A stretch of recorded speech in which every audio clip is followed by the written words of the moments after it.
or city council work session. We're going to jump right into it. Sarah, you had a chance to catch your breath, and we will turn the time over to you for Ordinance 562 discussion, housing affordability overlay zone. All right. Don't think I'll be able to stand for the whole thing. Should I? If you want to, whatever you prefer. I'm going over to the table wherever you're from. Okay. So not since I know that kind of right here. Yeah. All right. So really, I just want to first get your guys' impressions.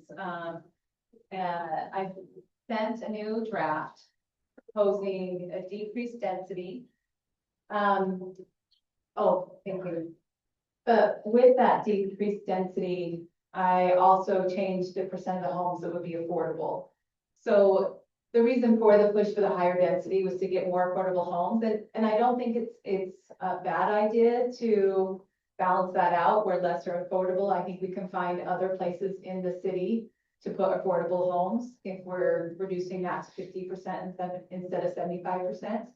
But just from what developers are proposing right now, I didn't think it was feasible to reduce it to 6 units per acre and push the 75% attainable at that pricing. So that was kind of the trade-off that I proposed in the revisions, and I just wanted your feedback. Where do you see this ordinance going? What would you like to know?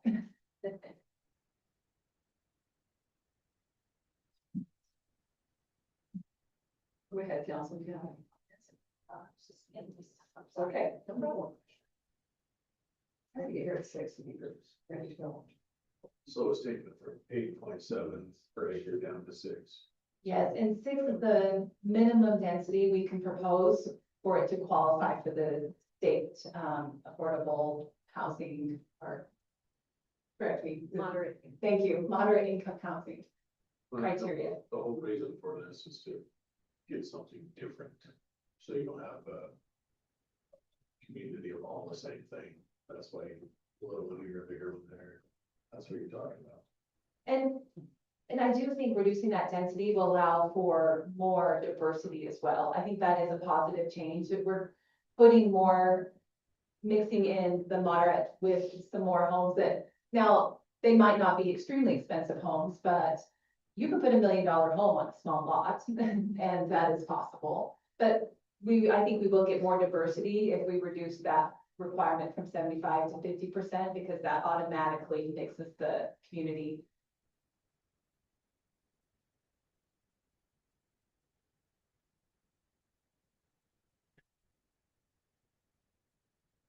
Well, isn't it true that this is one of the things that we have set as a goal for ourselves to reach our moderate income housing goals this next year, right? Yes, and really what I'm looking for from the planning standpoint, right now, because we don't have any real design standards for denser housing, we're getting a lot of concept plans that concern me personally. And it's very hard without having a defined density and setback standards for these smaller lots to help the developers understand what our vision is.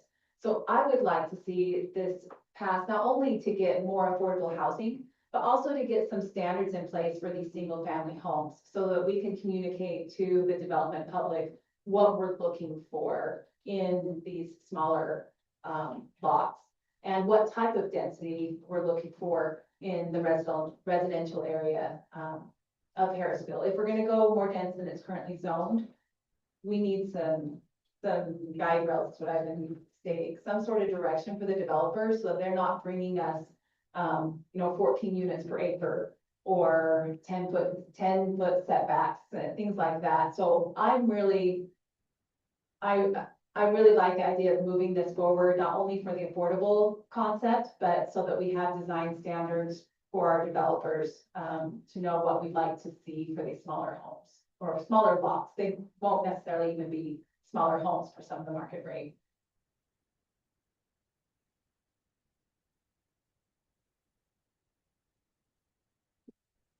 Any more questions?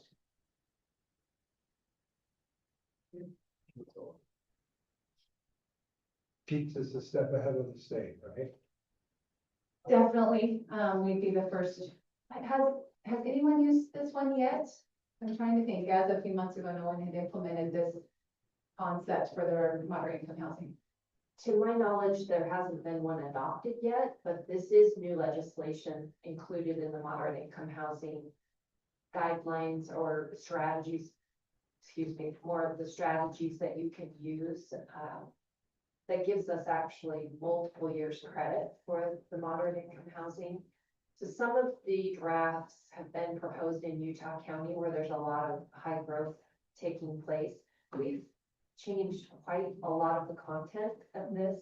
We've catered it to Harrisville, and we're also suggesting and proposing the repealing of the cluster development ordinance and then replacing that with this affordable housing ordinance in the land use code.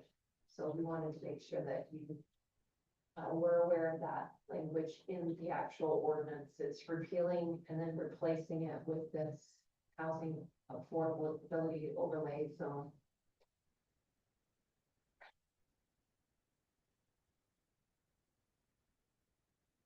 I know there are some typos, misspellings that we will fix, and that's part of our prerogative after, as long as we don't change the content, those are the kind of things that even after approval, we can go through, format and correct those kinds of things. But if you find any of those, and I know I've been made aware of a few of them, but I'll make sure those are taken care of. What are some others I had?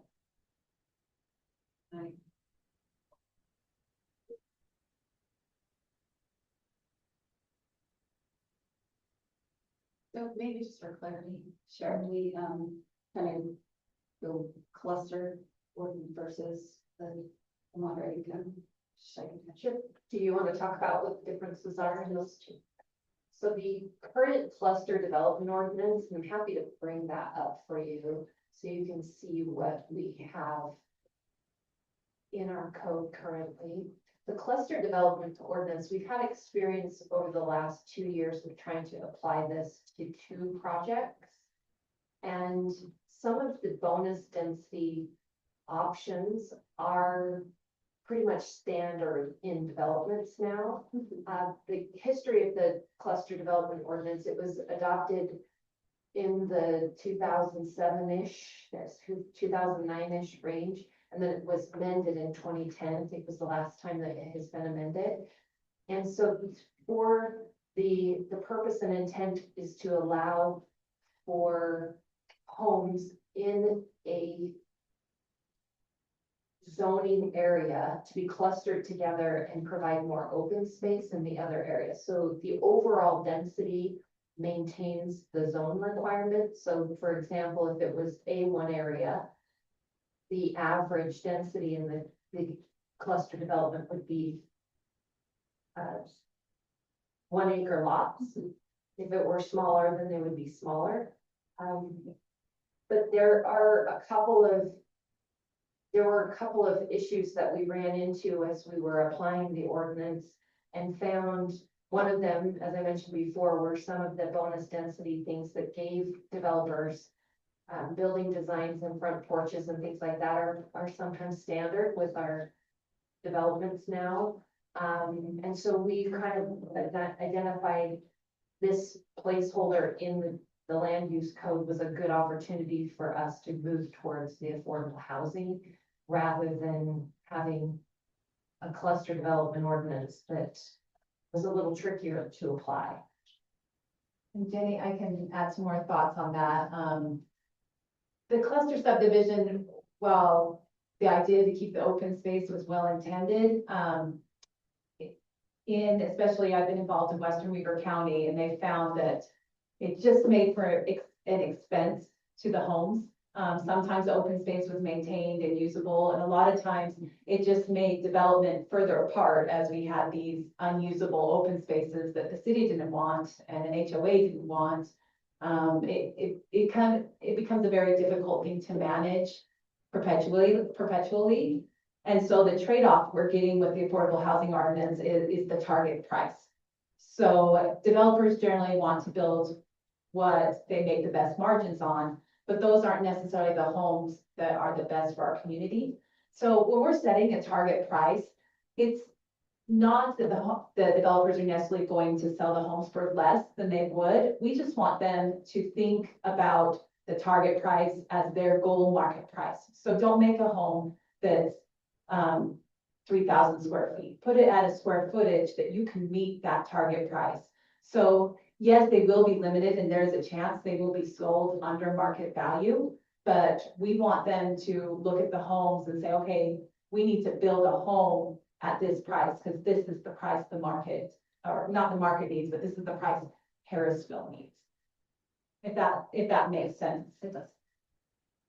And then one other thing I'd add about the state code for development agreements changed a few years ago to allow developments to be governed by, or zoning to be governed by a development agreement. And that's kind of the direction that we went with those previous, you're all aware of the Harrisville Fields and then Oak Hollow are the two projects that we were trying to apply the cluster. So the opportunities for zoning to be governed by those, we would like to have, as much to Sarah's point earlier, we'd like to have those guidelines in there for the developers, and felt like having this affordable option for developers, it's another tool for them to use, right?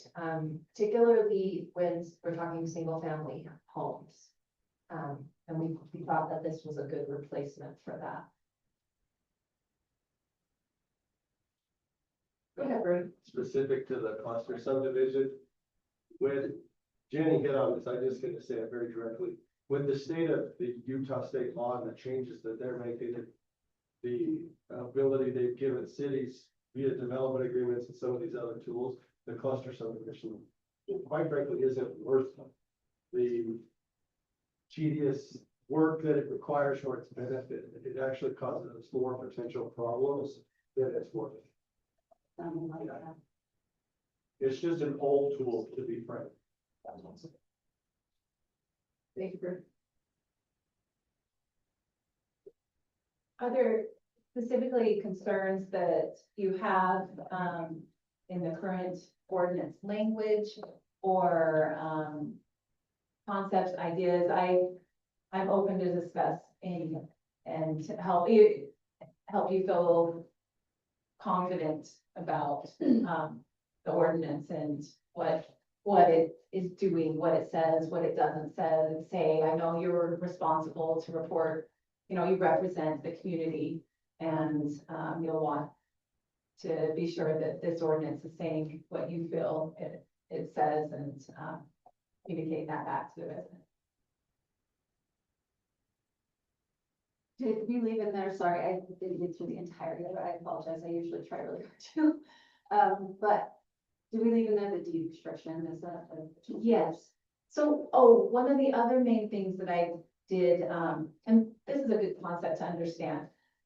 So the density is going to be through the whole community, whether it's an affordable home or one in the target range or a market rate home. That's how I identify market rate, target pricing. So all the homes are in the same community, same standards, same, density requirements. We're not doing we don't want to see a pocket of target homes and a pocket of market rate homes. The idea is the whole community blends. But with that, the deed restrictions though, I rearranged the language to make it so that deed restrictions only apply to the target homes. I felt because we're looking for first-time home buyers, those we wanted to protect, and the deed restrictions might, for one, I don't think investors are interested in the more expensive homes, so we might end up with more conflicts of interest trying to deed restrict the market rate homes. But deed restrictions, let's see. So the deed restriction, the owner occupancy, which is the owner occupancy requirement, and the priority for ownership, those will all be applied to the target pricing homes, to that 50%. The rest of the community, the developer will be able to proceed how they normally would to sell the rest of the homes to help offset whatever pricing and strategies they use to to meet the requirements of the ordinance.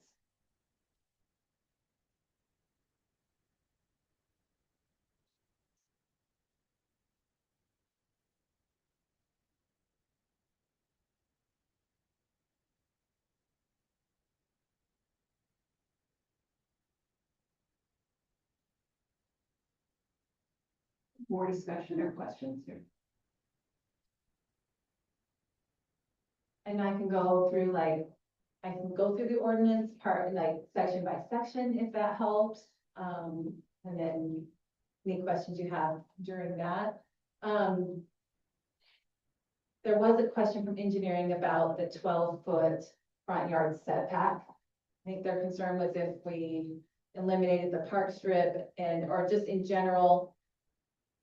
Generally, there is a right of way that's 10 feet behind the sidewalk. And so if that right of way is 2 feet outside of the home, that might be too close for a front porch. So something to consider would be 15 feet instead of 12 feet. So that gives us 10 feet for the easement and then 5 feet for whatever permanent front porch, whatever is at the home. So I'll make that note. That is something to consider in the other circle. Please. Okay.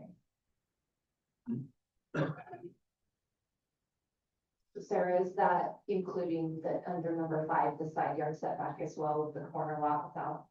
Will that be updated to 15? Is it the same I number don't- there? I don't know if there's concern with the side yard because, well, there won't be necessarily a porch on the side yard. And something else that we've assumed in doing this is that unless it's specified here, we expect the developers to follow the rest of our existing code. So we have code for parking. If they decide not to put in a garage, there is code that requires them to have pads for parking off street. So I don't know if we want to put some language in to make sure that they know that all other ordinances. I'm trying to think of the best verbiage, but we could get verbiage in there to say that all the rest of the city ordinances are enforced. And these are the exceptions to the rule. Something that says that if it's not addressed here, refer back to the. I like that, yeah. That way they know that it's not a free for all. Well, it didn't say it there. In speaking of the closeness on the side lot, we need to have certain site distance requirements so that home doesn't become a nuisance. And that's a balance with engineering a lot of times for how fast the cars are going and the site distance they need, but we also have a 40-foot requirement in the code from the middle of the intersection. So if 12 feet encroaches on that, depending on how they lay out their community, they're gonna have to move back further. The easement, I think we'd be okay with the 10 feet and then the 2.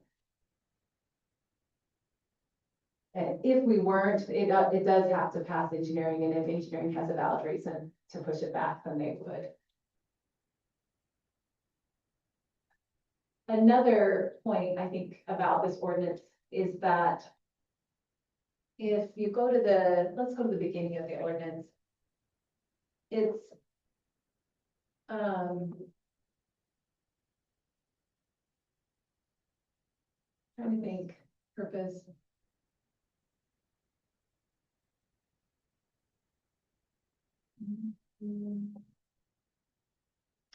I'm trying to keep beyond purpose. I'm sorry, I guess it is down further. I thought it was up further. Description, allowed uses, it's the part where. Okay, it's qualifying districts. Critical homeownership developments may be allowed at the discretion of the city council following a public hearing by the planning commission and review with recommendations from city staff.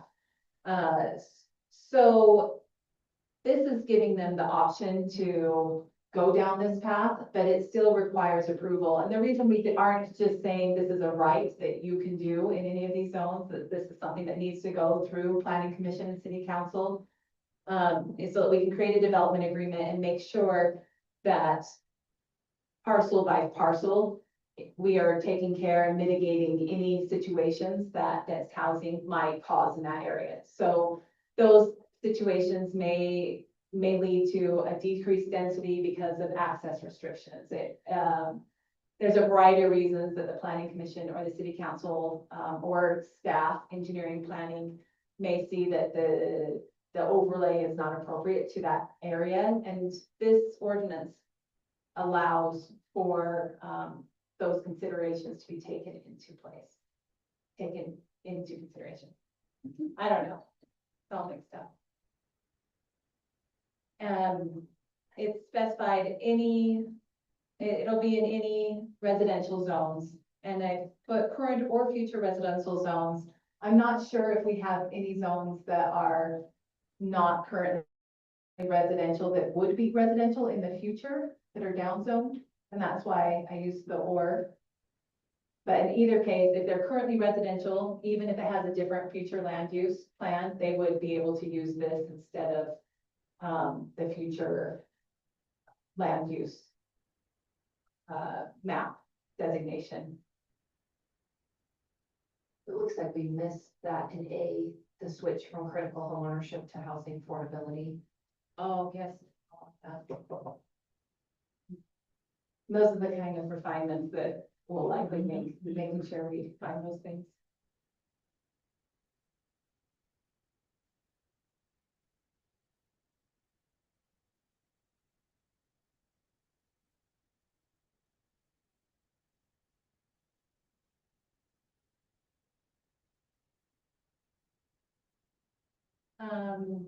Where's that point? Yeah, just making sure you understand that it's not a given that this will just be applied blanket anywhere in a residential zone. The planning commission and city council will be evaluating each one. And I think that's why we're aggressive with what they're able to get. I mean, we're talking about agricultural zones, so they will be getting a huge bump in density. And so I feel confident asking for target plans and quality building standards because we are giving a lot. Does it still address trusts and things like that? So the trust we took out of the, let's see. Where is it? Oh, it's in the definitions at the very top. So there used to be some verbiage about trust in, maybe it's not, where is it? Legitimate offer. Oh, no. Where did we put that?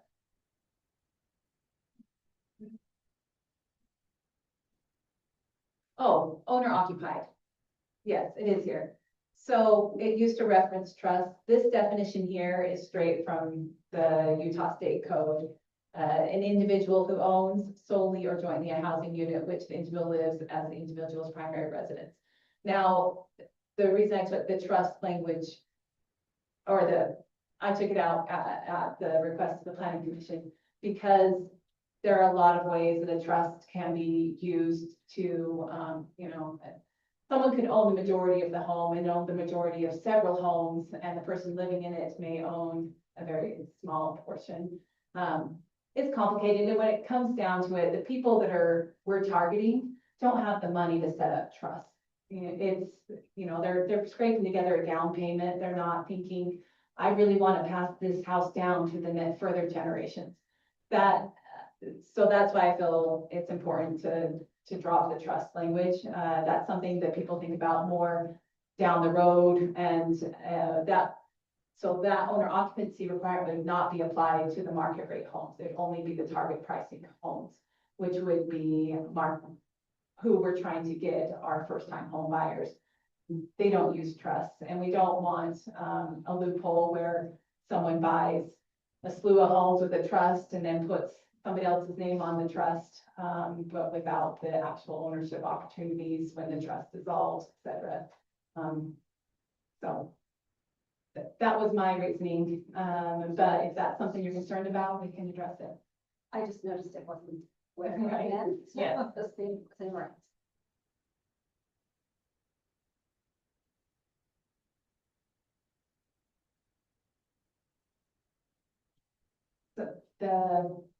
Something From my memo, the main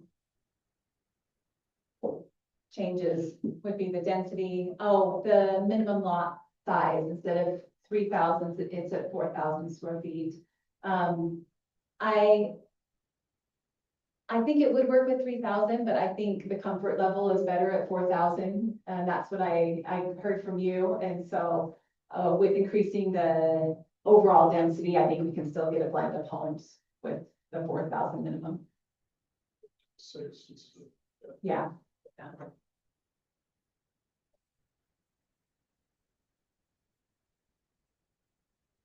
read and talked about garages facing the streets. Yes. Not facing the streets, I just want to make sure. Garage holdings, do they all face the streets or they can do it how they want? They need to be facing a public street, the only, or they can be facing an alleyway, which would be a private street. And in that case, we want to avoid HOAs, but a minimal HOA to, maintain an alleyway could be considered. We don't prohibit them in the ordinance, we just want it to be a consideration to keep HOAs low. But the garages, if they do face a public street, we want that house set back further to accommodate cars parking in the driveway. But if there is no front facing garage door, then we could push those houses closer to the street, giving them more efficiency, more yard in the back, and possibly a detached garage in the back of the home with a more appealing layout. We're trying to get that cottage look. And they would build a park from and parking. Yes.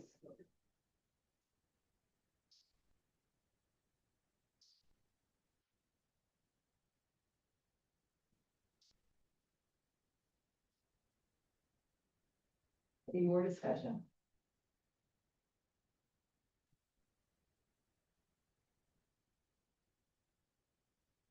Is there any more that concerns or thoughts? I really just want to make sure, yeah, that this is everyone understands what this is, what it isn't. This is simply a zoning issue. It's not changing the rights of anyone outside of those areas, if that makes sense. Right. So if we are discouraging an HOA, I mean, is there a reason why we're not keeping that, or is it just to give them a little leeway for having not be something like? Then we could look at that language. We're discouraging it just because of what it does to costs. Yeah, I would never live somewhere. Yeah, and I think a lot of people feel that way. I think we'd rather see driveways, you know, if they do a detached garage, to just have a driveway on the side of the house. But the reason it's discouraged but not prohibited in the language from our reasoning is that if a developer can figure out a great neighborhood and the layout is awesome, the one downside is maybe alleyways, but they can get a more affordable product, or it balances out with design. I think it's important to keep that in consideration, and we just don't want them to think, okay, large amenities, let's have a pool, let's have, you know, all of these expensive HOA items, but necessary things maybe, I think alleyway would be the largest one, and I think a lot of times we just haven't thought of what could be presented. And so the expectation we're setting with the developer is, think about this not without an HOA, but if you're being creative, and we need to think about an HOA, let's protect the residents if it's necessary.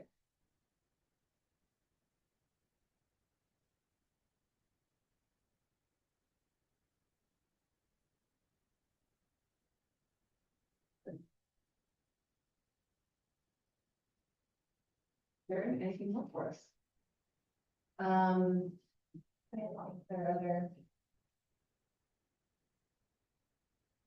The concept plans, did you understand the concept plans that we wanted presented to the city? It was one with the existing zoning, what they're proposing, and then some sort of, I think that, this would be, I think, a good thing to discuss and get your take on. we're proposing that they show us how this community connects to the existing park system through trails. Now, this is not to say that we are requiring them to build the connectivity, but we want that information so that it can be considered by the planning commission and city council. Certain situations, it may be that there's, 30 feet of sidewalk that could be completed that make it so there is a path available to a park. Some of the proposals may be too large to ask for one development, but seeing how the community connects to the larger parks and trails system, I think will aid in the city council and planning commission's decision on whether the parcel is a good place to put this type of development. And they are definitely able to ask for some improvement through the development agreement. I mean, we are asking, taking agricultural land and giving a lot of building rights. So asking for some in trails isn't outrageous.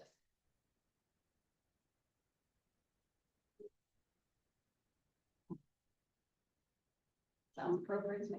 Okay.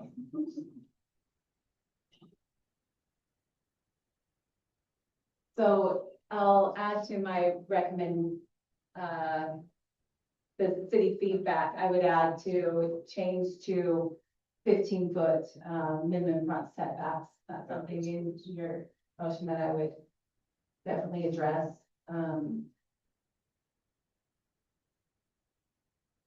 Yeah, if there are any other, even if they're minor revisions you'd like to propose, minor, big, feel more comfortable with it or make it more clear.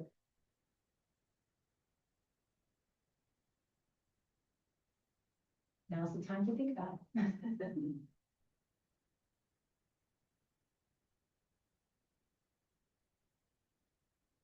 Any more discussion, council? Sarah, great. Thank you. I would need a motion to adjourn this until our 7 o'clock council meeting. I'll make a motion, we adjourn to the work session. Good. Have a motion and a second, all in favor? Great.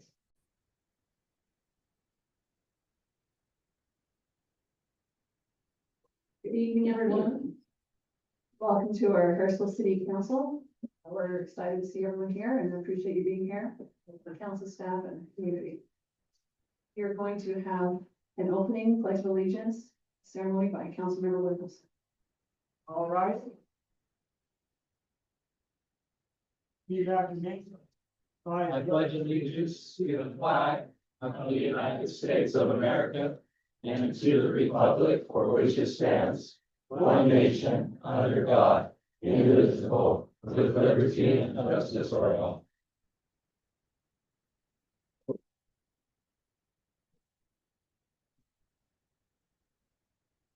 Our Heavenly Father, we are grateful for the time we have to meet together as a city council in the city and for the great citizens here in attendance to this meeting. We ask my spirit to be here with us as we discuss the matters that are waiting upon our city, that those decisions can be ones that will be done with great concern, need for the development of the city as well as for the needs of our citizens. We're thankful, Heavenly Father, for the great blessings of this freedom that we live in this land. We're grateful for this time of year and the sensitivity of serving others and giving.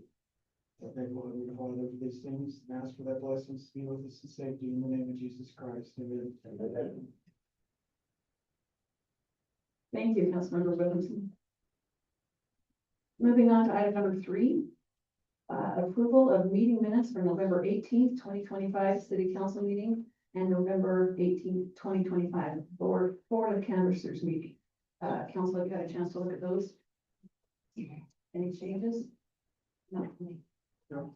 All right. I'm ready for a motion. Make a motion to approve the meeting minutes for November 18th, 2025 City Council meeting and November 18th, 2025 Board of Canvassers meeting. Second. All right. Have a motion and a second, all in favor? Aye. Opposed? Motion carries. Thank you.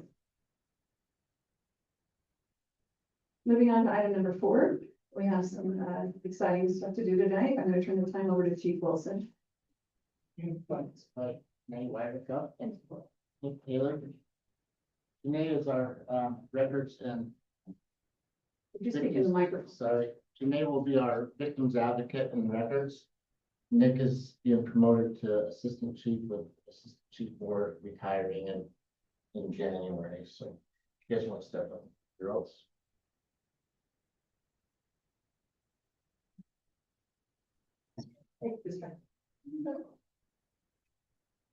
Raise your right hand. I state your name. I, Tait Taylor, Yeah, okay, I should do it at the same time.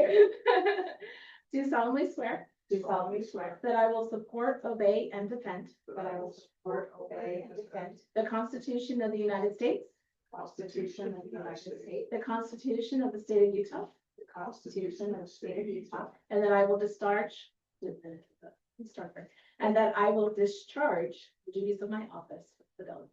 I will discharge the duties of my office with fidelity.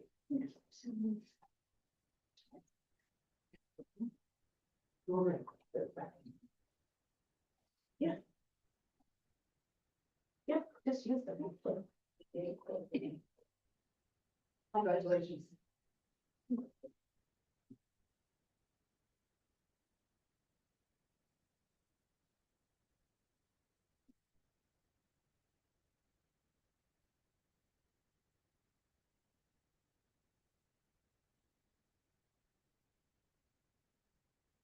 Nate, you want to have your round of pictures or? I'm not sure. Does Janae's family want to come up and have a picture real quick?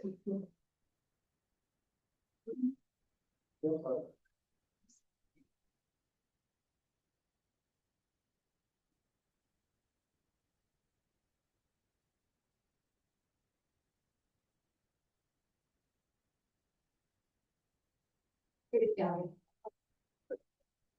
Oh. Thank you.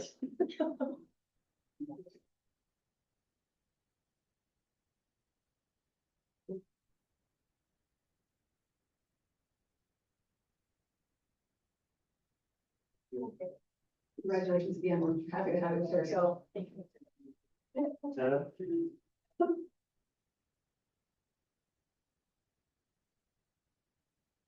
explain this.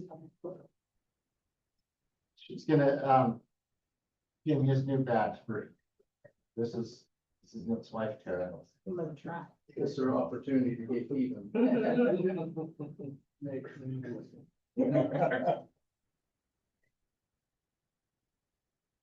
It's heavy.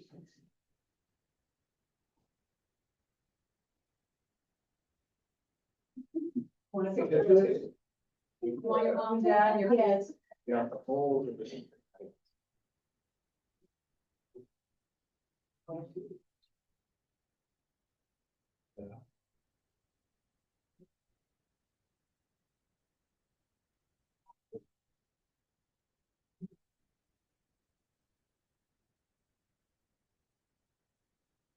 Go here first. Yeah, over here.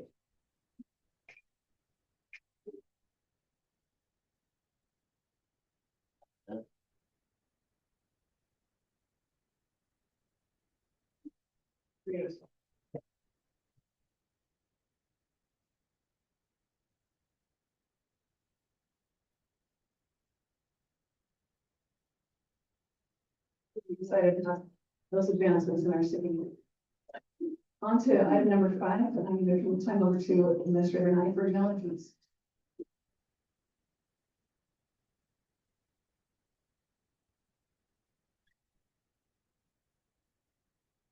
Good evening, Mayor and Council.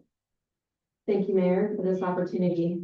On behalf of the Harrisville City staff and employees, we want to express our deepest gratitude to Mayor Tait, Councilmember Weiss, and Councilmember Jackson for your many years of dedication, service, and leadership to our residents and community. As is evidenced by the number of years outlined on these plaques and under this administration, you have guided us through challenges, celebrated our accomplishments, and worked tirelessly to support the people who serve and protect and provide services to our community. The policies you have adopted, the projects you have advocated for, and the conversations you have led will continue to benefit our community for generations to come. Public service requires commitment, patience, and resilience. Each of you has demonstrated these qualities time and time again. Thank you for your invaluable service, your vision of where Harrisville needed to move towards, and your willingness to make difficult decisions to stabilize and provide the future of Harrisville City. As you all transition into new chapters of life, please know that the impact you leave behind is one that is stronger, more vibrant, and more sustainable than before. Working alongside you all has been a privilege and honor. We appreciate all that you have personally and publicly sacrificed on our behalf and recognize each of you have poured your heart and souls into this community.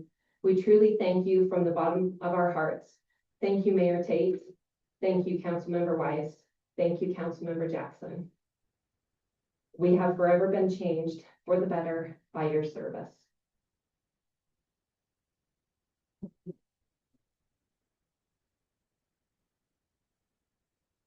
We have the customary and the history book for each of you. Thank you.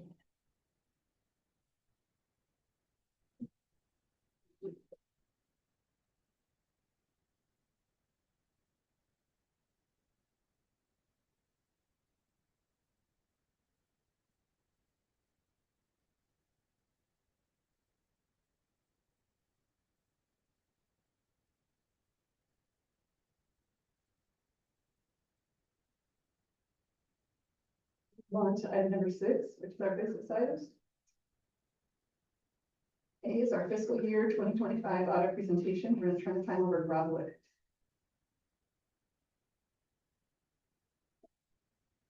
Mayor, Council, it's a pleasure to be with you. Thank you for your service that you provide the community and the city of Harrisville.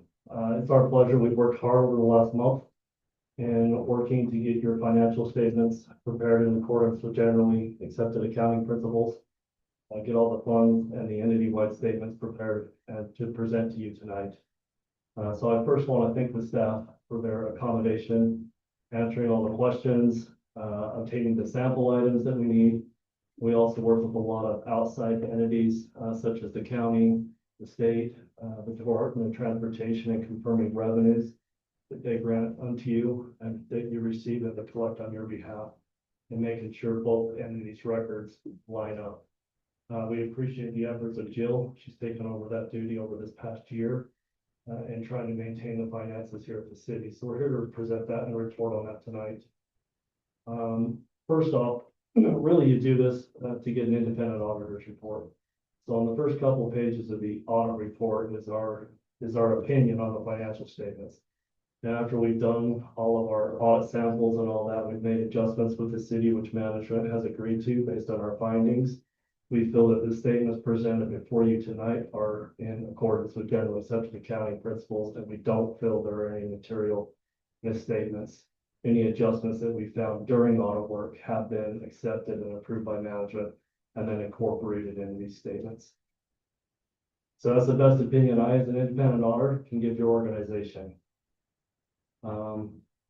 The next couple of pages in the report is the management discussion and analysis. In the management discussion and analysis, this is prepared by management.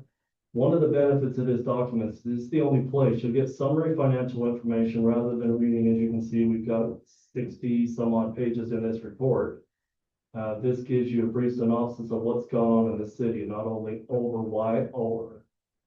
overall with your governmental entities, which is all your governmental funds, and then your utility and enterprise funds as business type activities. It gives you summary information.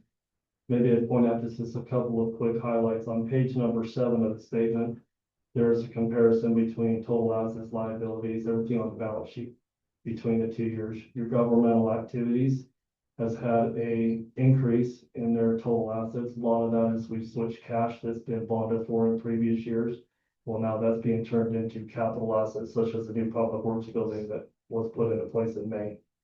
In your business type activities, they have had slight increases, but relatively consistent between 2024 and 2025.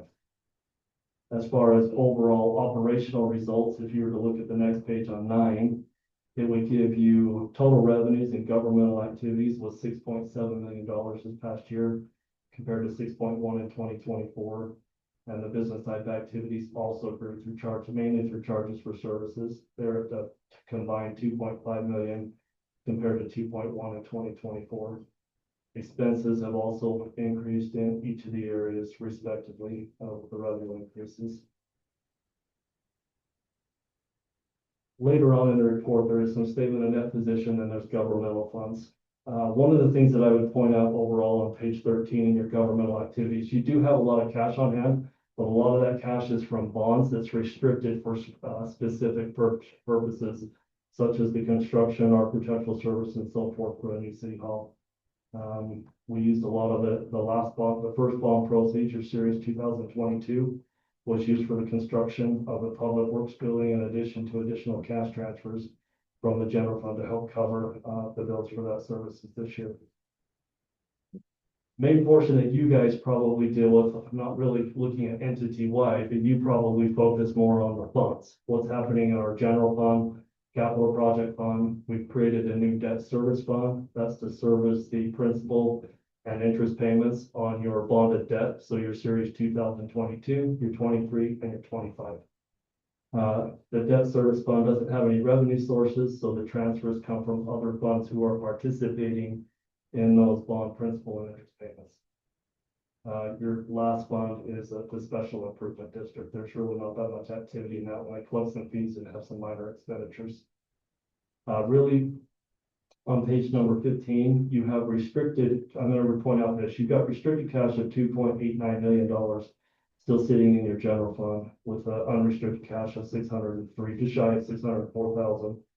As far as the capital project fund, they're holding right now $12.4 million in restricted cash funds. Those are basically bond proceeds for the construction costs. And then they only have $980 in unrestricted. And then the two improvement district and debt service are holding $6,900. So that's just one area that we encourage you as management and council to take a look at. Are we using our restricted resources properly, and do we have the cash flows to maintain our operations? Overall, funds this year had a net change in fund balance. The general fund had a loss of $1.49 million. Most of that was attributed to transfer out $400,000 for debt service payments and $2 million for construction costs. The capital project also saw a decrease of 1.6, but this was fully anticipated because of the construction, turning cash that they had on hand into an asset that the city owns. Looking at your proprietary funds, all of them have a positive net position, which is what you want. All of them collected and they're operating enough without having to be subsidized by the general fund for their operations. Maybe I'd ask, are there any questions or things that you want to know about as a council body? Without me just going into numbers and so forth, maybe those don't. What do you want to know? I think you're giving us a lot of information right now. I think you just continue. Okay. There's footnotes that go into the statements that will give you more detail about what's happening here in the city, how your assets change. So notes that will show a complete roll forward. What's the beginning balances we had in 24? What did we add to our assets? What did we delete? And what are the ending balances? You find that same information on what we call a roll forward on your debt. So that this past year, you actually issued out an additional $3.5 million in debt that had $28,000 in cost of issuance or expenses associated with it. So $3,472,000 was transferred to the capital project fund for future costs, mainly related to your construction and operations for a new city hall. One of the things that we really want to bring to your attention, I mean, going through the other notes, it goes through also your pension, how things are operating with Utah retirement systems. Some of the stuff you'll see in your statements is you'll have a net pension liability. Now that's your city's portion of the obligation of the unfunded pension assets, basically, or the pension liabilities that's maintained by URS. You're just a member of hundreds of organizations. Almost every governmental entity and maybe even some nonprofits are part of the Utah retirement systems. would know in the Utah retirement, yeah, we show a liability, but Utah Retirement Systems operates very well here in the state compared to other similar organizations across the country. Most of the pensions are funded between high 80s to upper 90%. So we don't have significant defaults and deficits, but honestly, that standard came out years ago that each organization needs to pick up their proportionate share of the liabilities. There's also some other fancy terms on here, deferred inflows of resources. There's deferred outflows of resources, all related to pension. Happy to report to you, the city is paying everything that they are supposed to contribute for employee retirement. So they're making the contribution, even though you see this liability on here.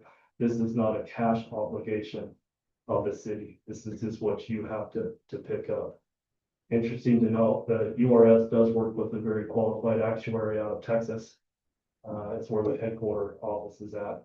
They determine there's a huge estimate in this thing of what discount rate should we use to assets. The assets either increase because of member contributions and or market performance. So when the market is down, our obligations probably go up. When those go up a couple of years ago, everybody across the entire state was in a net pension asset position. So they actually reported an asset on their financial statements. That's not the case in every other year that we've had, but it's very small. So just realize when you look, if you see that number on the statements, it's not something that you all, it's not a bill. Going through the audit from when we first received the trial balance to the ending notion, there is a separate letter that I sent to Jennie to share with you as council members. It covers about 10 to 12 points of emphasis from our audit. It's a required template letter, but attached to that are all the journal entries that we propose to management as auditors, whether we found that through our sample items, truing up accounts, and so forth. Now, there's quite a number of them. There's about 7 pages worth of journal entries that need to be booked to take the statements from where they were at, or the general ledger from where it was at, to putting you into GAAP compliant. We noticed some items, there's potential. I'll give a history on some of these, like an entry that was, we drew down bond cash from our trust statement on the bonds. Well, instead of being recorded to just our bank account or the PTIF, it got recorded as miscellaneous revenue for $588,000. There's just small adjustments like that. Now, Jill is fairly new, but she has a strong desire to want to learn and want to be able to know what to do. So as we've gone through this audit, we've had the benefit of being able to provide training on why did we find some of the errors that were made, what needs to be corrected, and how can you do it better going forward. So I will say, compared to the previous year and this year, we did have less journal entries this past year that we did. But irrespective of that, I do need to mention at the very end, there's 2 additional reports that we give. One is on your compliance with generally accepted government auditing standards as we audit, and your report, so your internal controls. We don't feel the city has any weakness in their internal control structure as far as their segregation of duties. And obviously, you don't have the funds, and most organizations don't, to hire somebody to separate every duty to make a perfect example. But what you do work on is mitigating controls, getting multiple people involved in cash receipting, in the booking and reviewing of journal entries and cash disbursements and so forth. That's really what every organization, I think you have to report to the state on that every year on whether you've got proper segregation of duties. But in going through our audit, because of the number of journal entries that we did and the nature of the dollar amounts involved, we have given the city, as we have in the past, it was a significant deficiency in the previous year. I bumped that up. I asked actually the question the other day. I said, hey, if I were to give you material weakness or significant deficiency, which sounds worse? Actually, Jennie got this one right. Material weakness is actually a slight level above a significant deficiency. So with the adjustments that we've had to make, what was involved, we've given the city a material weakness in the internal controls over the preparation of financial statements because of the entries that are done. Now, this is just really an encouragement. When management provides financial statements to department heads or to you as city council once a month, it's imperative that we kind of go through those and look at not only the balance sheet, but the income statement, just to make sure, do things look right? And if something doesn't look right, like, hey, miscellaneous revenues were way over budget, is we took $588,000 that should have just been cash and put it as a revenue. These are things that you can look down on the financial statement and say, you know what, that doesn't make sense. I ought to ask either Jenny or Jill for support or backup on that, or have them check it out. And that those are things that you can do. Plus, we've given Jill some additional insight as to reconciliations and reports that she can look at to make sure things are in balance, such as AP, the trust statements on Zions Bank is managing your funds. And then also looking at those for when do we need to do a draw? A lot of your construction costs come out of your regular Bank of Utah cash account. Well, you issue bond proceeds for a lot of that stuff. So we're looking for, are you timely reimbursing yourself so the city's not facing a hardship? Or if you don't need the money, put it into your PTS so that you still are earning a good interest rate for the city to help get additional resources. The second finding that we had, and this one's new, the state auditor's office wanted to test us to look at different stuff when it comes to the justice court. So the justice court collects bail and other deposits that are not decided yet. It's just money that we put up. They hold it on record until the judge makes a decision or through adjudication on what should be done with somebody's potential deposit, much like you might do with somebody who might make a deposit for utility fund. So that should be reconciled each month. Court has a system called Chorus, and they're supposed to give their records to Jill. Now, the court cannot cut any checks out of that account. They can record transactions, but what should take place is there should be a reconciliation between the city and the justice court on a monthly basis. As we looked at this year, that wasn't being done. It was just being all reported as revenue, and any disbursements were coming out of that revenue account. So we've given the information back to the city and also confirmed with the justice court on what those balances should be, so that you can track those going forward month after month. Now, I look at this and say, there is no state code that's in reference to this. This is something auditors just put out, and I think really it comes from the administrative office of the courts, who really has jurisdiction over every single justice course and other courts throughout the state. They wanted this looked at. So we've looked at that, made the recommendation for the correction, and we'll report it as such to the state auditor's office. So it's an easy change really on your end. In fact, I think it's already being implemented. Any questions? That's a lot to take in. Not much change from the previous year, but I think really with the discussion that I had with city administrator and with your treasurer and chairperson, things can continue to improve as we go forward. So I'm looking for some good improvements this coming year. And I've already seen the desires to say, hey, we want to make sure that we get this right. And I recommend it from my standpoint. If you don't understand it, please give us a call. Either give myself a call, give one of my staff a call. We'd rather try and correct it and get it right for you up front, rather than come in and say, well, wait a minute, we've got 12 journal entries that we need to make that wouldn't have had to take place had you just picked up the phone. If you don't understand that, we're willing to help train as we can. We do it, well, this isn't the only city that we do. We're doing 20 plus of these throughout the state. So we see a lot of stuff. Questions from you as a council? I think you really explained it well. Yes. That's over my head, but I just, and I appreciate what you're saying. I guess the bottom line, you're talking about, there are two findings that you looked at. I know in the past, sometimes there are plus minus ratings. I don't know where the city's still staying this course of status, because all you're talking about is 2 journal entries. That's your recommendation, and kudos to what you've done, Joe. We appreciate that very much. Yeah, there's probably actually about State stand, or how? There's probably actually about 24 journal entries in the separate letter that I sent to Jenny to share with you and council. It will outline all of those. We had adjustments when it came to payroll, when it came to accounts payable and cash, when it came to reconciliation of interest being earned each month. We found when we were going through the audit, there was 3 months where you had earned interest in the public treasurer's investment fund at the state treasurer's office, but it didn't get recorded in your general ledger. So it's items like this missing. Is if things don't look right on paper to you when you're comparing actual versus budget. And it's not just looking at I think the part of the problem is sometimes we only focus on the income statement.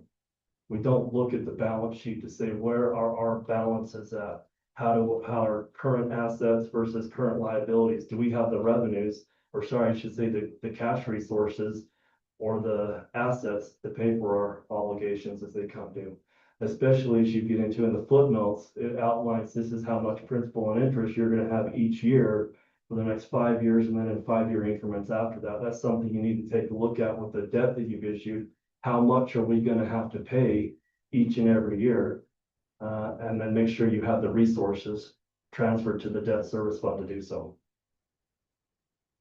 It's a lot of stuff to look at, but try and not be overwhelmed with looking at it. If something doesn't make sense to you on paper, ask the questions. I think management's willing to ask it, and if they don't know it, they've got a resource in our office.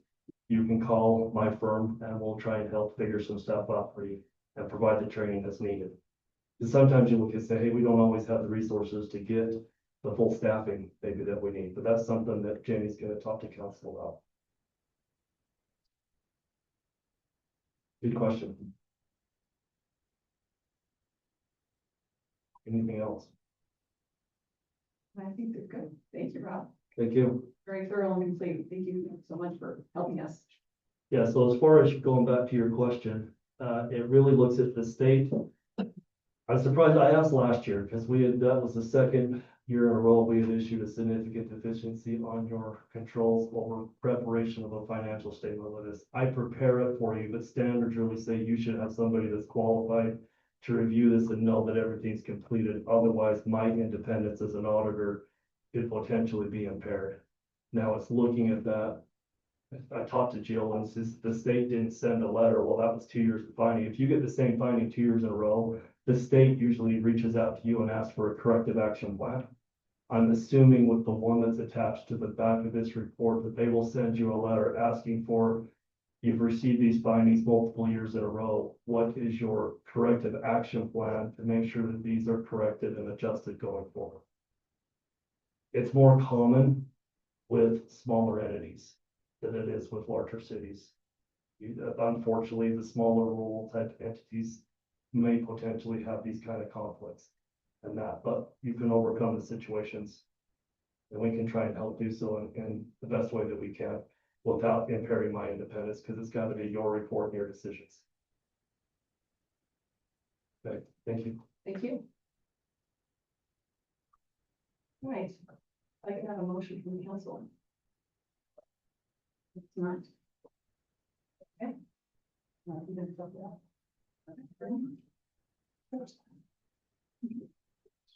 Item D, moving on to a discussion of possible action to refund fees as outlined in 1.85.050. I'm going to turn the time over, ask Greg Montgomery to come up and present this.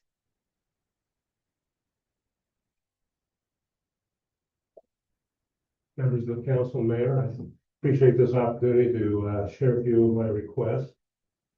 A year and a half ago, I petitioned the city to amend text in the zoning ordinance.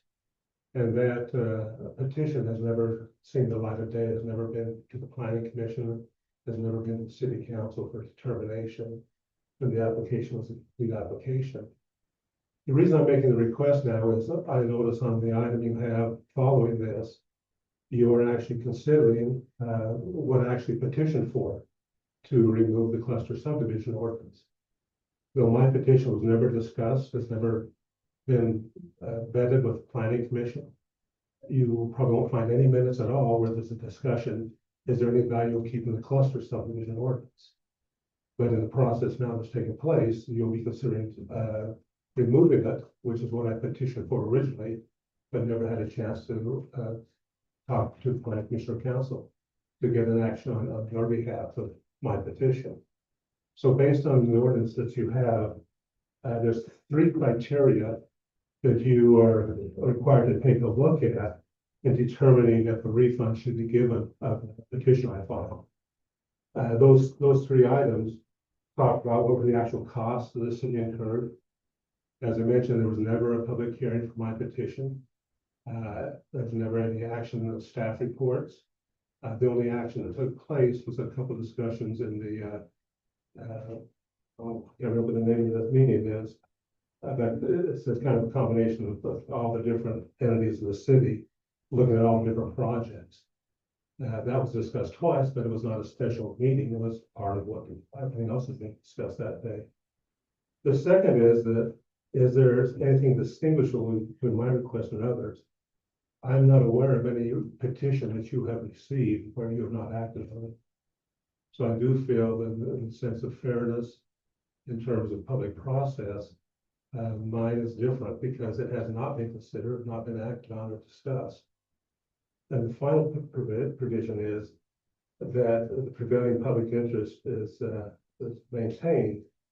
And my intent, my feeling is that each petitioner should have a right to consideration before the public bodies. That is a matter of fairness when a petition is filed. Since that has not occurred, I think in a matter of fairness, it would be appropriate to refund the application fee. Have you any questions for me? Did you ever follow up on your petition? Two things happened. The first time when I filed a petition, I was told when the meeting day would be with the, I want to call the engineer review board, but I can't remember the name is right off that. And I was told, well, we're just going to meet this day. And I said, well, I can't make it that day. Can you postpone it till I get back in town? Well, it was discussed even though I was not there. And then I took a look at what the minutes said and what was there. So I amended my petition saying just completely eliminate the ordinance. Rather, I had drafted an ordinance that corrected all the deficiencies in the existing ordinance. But then listening to the comments or reading the comments, because it wasn't at the meeting or didn't know what's being held. I made corrections, filed that amended petition in July. And then I never heard again of when that meeting was. When I talked to the state ombudsman about it, he says, you know, the problem is you're a private citizen. If you are a developer, you have timeframes that are there. But as a citizen, it's just up to the city of when they pay the petition. And so, again, I saw another meeting held, which I didn't know about. And then that they said, well, we'll consider it again in March. And then again, nothing was considered or discussed. And so that's just kind of waiting to see what's the city going to do with it. And what were your fees? $300. Did we ever notify them if we were discussing it? Do you know? It was public notice as part of the project management discussion meeting. Whether or not, I can't confirm at this moment whether or not personal email was sent to him, but we do public notice that meeting and there are minutes taken at that meeting.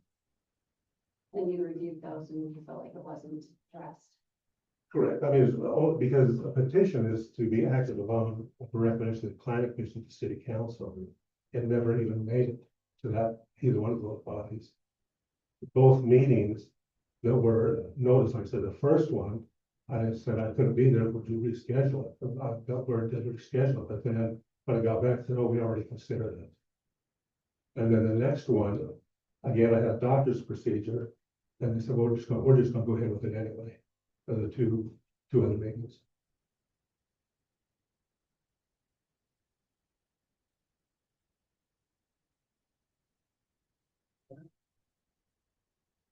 Sorry. Anything more for Mr. Murdock?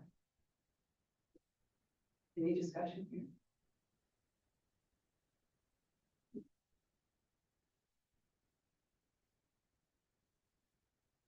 We just go ahead and vote on what we need to do. You would probably need to discuss whether you want to give it back. Right, then do it. No. Well, I definitely feel he needs to get it back, or my opinion. We need to go through the process and discuss it. I believe on that. It's not. From what I understand, it went through the preliminary process. It just didn't make it further down the road. So, I mean, everything has to go through that preliminary process and take it down. So it was actually considered, it just didn't make it past initial consideration. So it didn't really go through the whole process. That's what you guys have to decide, right?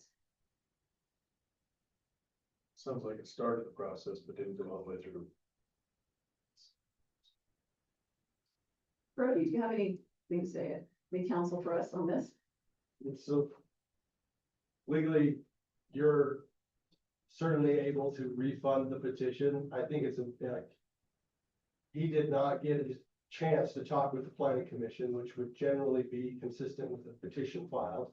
He's right where he is not a developer or a project owner. The timelines aren't on the city.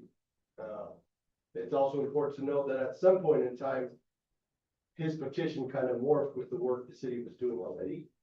So it makes a lot of sense to just return the petition with the way things worked out, but legally that's up to the council. Thank you. Thank you, I appreciate that. Any more discussion, or you want to make a decision and vote? I'll make a motion to, action to refund fees as outlined in 4.85.050. Mr. Montgomery. Second. All right, we have a motion and a second. I need a roll call on this. Councilmember Jackson. Yes. Councilmember Williamson. Yes. Councilmember Christensen. Yes. Councilmember Weiss. Yes. Councilmember Fawcett. Yes. All right, thank you.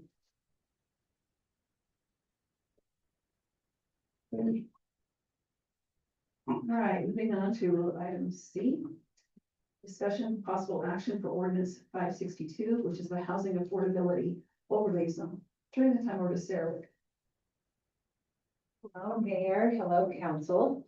We've had the chance to meet in an open discussion before this meeting to discuss some of just clarifications and concerns we have about the ordinance. And so now, just for the public's benefit, I'll review the ordinance and and then we'll go from there, and I'll be willing to answer any questions you have. So first of all, this ordinance will repeal and replace the cluster subdivision ordinance. So that was before my time with the city. I'm not sure how it came about, but we are repealing and replacing the cluster subdivision ordinance with this affordable housing overlay. So housing affordability is an issue in the state. Obviously, I think everyone is very aware of it and from one perspective or another.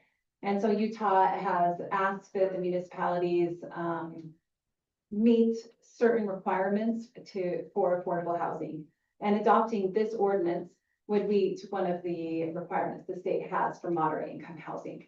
The state in House Bill 37 laid out different criteria that we could include in this ordinance. And so in turn, we've met with Planning Commission, different stakeholders in the community, staff, and then with you on the city council to determine how we want to craft this ordinance to work best in Harrisville City. So in doing that, we've determined that we'd like it to be, this specific ordinance will be for single family homes. We'd like to see single family homes in Harrisville City that reach a target price. Now that target price that we're asking is that someone who makes 120% of the median household income in the county would be able to afford that home. You can scroll it down just a little bit. Sorry, it's hard if I'm not scrolling. So some of the qualifications, something I want to stress about this housing overlay, this is about new construction. When this overlay is applied, it has no bearing on the existing residents and the way they own their home and their land. Their land stays the same. This is for new development only, and anything that is overlaid would not be overlaid on someone's property who has not agreed to it. So this is for development purposes. We're looking at residentially zoned areas in Harrisville City that where this overlay could be considered. Now I say considered because even though we thought about a lot of different things for affordable housing, and just taking land and rezoning it is obviously an option, but we want to consider each parcel as it stands.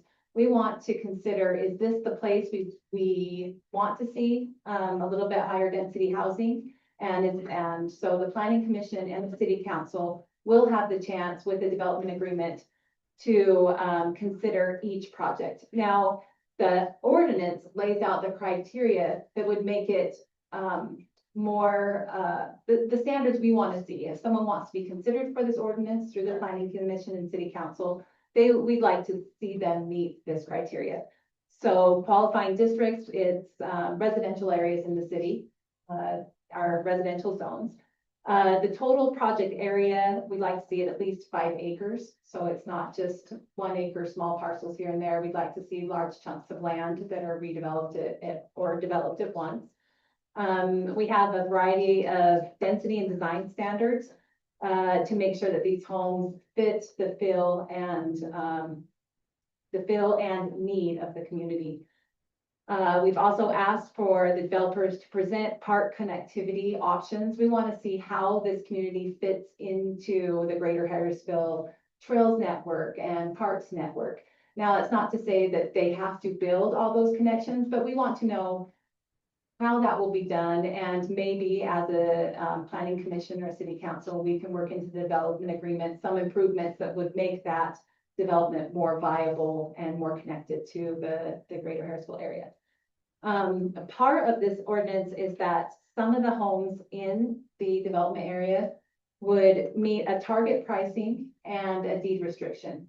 Now, this is to meet the requirements both for the state, but also for Harrisville. We want to see homes that are at a price point that our children can afford to buy them, and that Harrisville residents, not just people coming from outside of Harrisville, can afford to buy them. So the deed restriction for just those target priced homes would be 20 years. And that means owner occupied for that period of time for those target priced homes. Okay, we'll go down just a little bit more. So we're looking for a framework. We're proposing this right now. The city can use development agreements and has used development agreements to produce products that we feel are beneficial to the city. But we want to create a framework so that what we're getting from developers is more concise, and especially meeting the target pricing needs. And as a bonus, we are meeting the state's requirements for what we need to do as a city to meet moderate income housing needs. So from the proposed draft from the Planning Commission, we discussed last meeting about the ordinance, and the feedback we got was that the council wanted to see less density and the minimum lot size increased. And to accommodate that maximum density decreasing and that lot size increasing, as staff, I felt it was appropriate to reduce the amount of homes that will meet that target price. That way we will have more of a mix of market rate homes and the target rate homes, and it'll be more feasible and hopefully more enticing for developers to want to do this and want to build something that meets the criteria we want as a city, that meets the design and pricing standards that we'd like to see. So in this overlay zone, that we would see target priced homes, half the homes meeting that target pricing, which is so someone making 120% of the median home price in the area, they could afford those. And then the other half would just be market rate homes. Of those 50% that are target price, they would need to be owner occupied. And they'd also have a first right of refusal for critical and essential workers. And offered first to our community and to our essential workers. And then after 30 days, they would be offered to anyone who was interested in purchasing.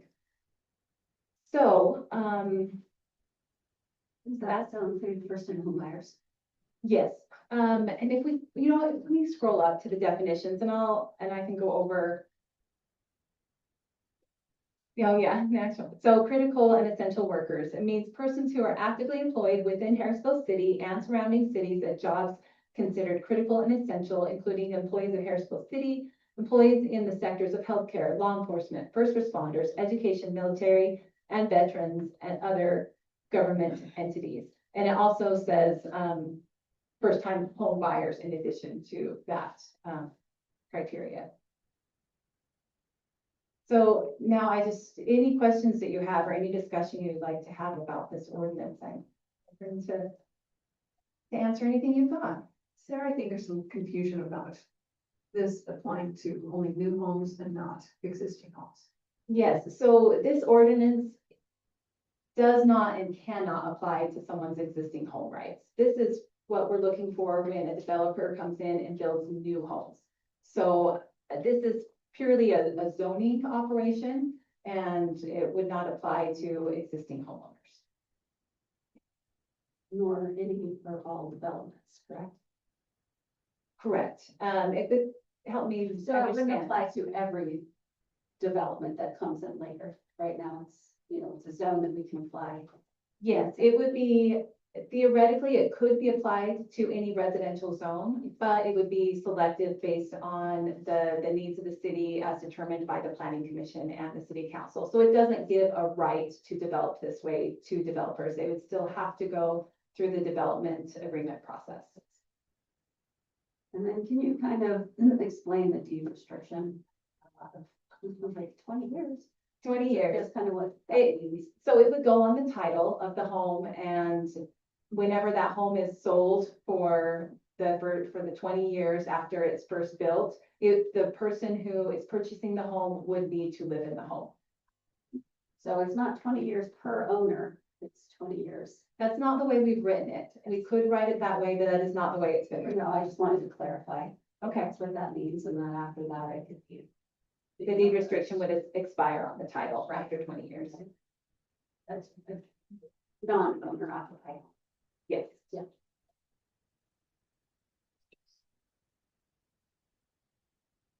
There was an issue about trusts involved with this too. Can you explain that? Sure. So originally there was a draft that included owner occupied as allowing trust. The planning commission had a concern, or we had concerns about allowing trust for these target priced homes. These homes are meant to be first time home buyer, small homes. And we wanted to make sure that large entities or even one individual couldn't buy up swaths of the homes and then rent them out by simply adding the renter onto their trust. Their trusts allow for a lot of loopholes that we just didn't feel we could account for. And while we understand that trusts are a valuable resource for managing your assets, they're not a concern for first-time home buyers. They don't have the money for a down payment, let alone the funds to pay for a trust for the home they're going to live in 10, maybe 20 years, the beginning part of their life. So that was the discussion we had, was to make sure that first-time home buyers had the opportunity to have those homes and that they weren't taken over by by rental, essentially rental properties, which can be traded through a trust. But the trust will only apply to those target priced homes. Any existing homeowners would never be affected by this, and the market rate homes in the community, which could possibly be purchased by people ready to retire who are looking to do more of a trust. The market rate homes will not have the owner occupancy restriction on them. This is just for our first time home buyers or our target priced homes, wherever they are, I guess. Have we put any consideration for like short-term rentals into this? Currently, Harrisville City does not allow short-term rentals. And so the way our code is currently, it would not be allowed.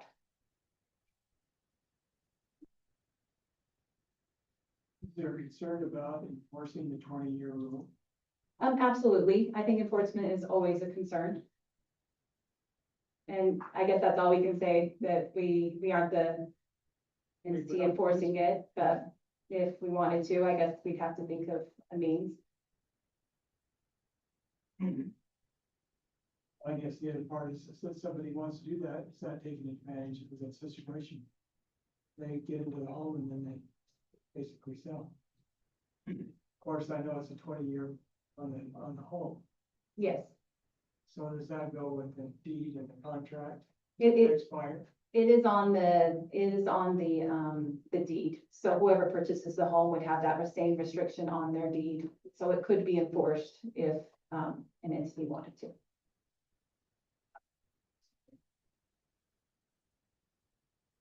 I would assume it would probably come from neighbors that were concerned if something became a rental unit. I could see that's how enforcement would happen. And I guess that comes down to the point, what are the legalities in enforcing it? What are the penalties assessed to it? Has that been talked about? No, It's a- and. It's a small clause, but it's still part Yeah. of this whole picture. And the state itself has talked a lot, and they require the deed restriction for this, but they have not talked a lot about enforcement, to be quite honest. They have not given us that mechanism. So I see it being easily enforced when the homes are sold the first time, but it could become a situation later on. So worst case scenario, the deed restrictions are ignored in the future, but or I guess best case scenario, it continues for the 20 years, but even worst case scenario, the first time we offer those homes, it will be enforced, and the first person to purchase it will be owner occupied. But it is something that a lot of people have been asking the state, it's what we're required to do, and so something we're required to put in the ordinance, but how is it enforced? Yes.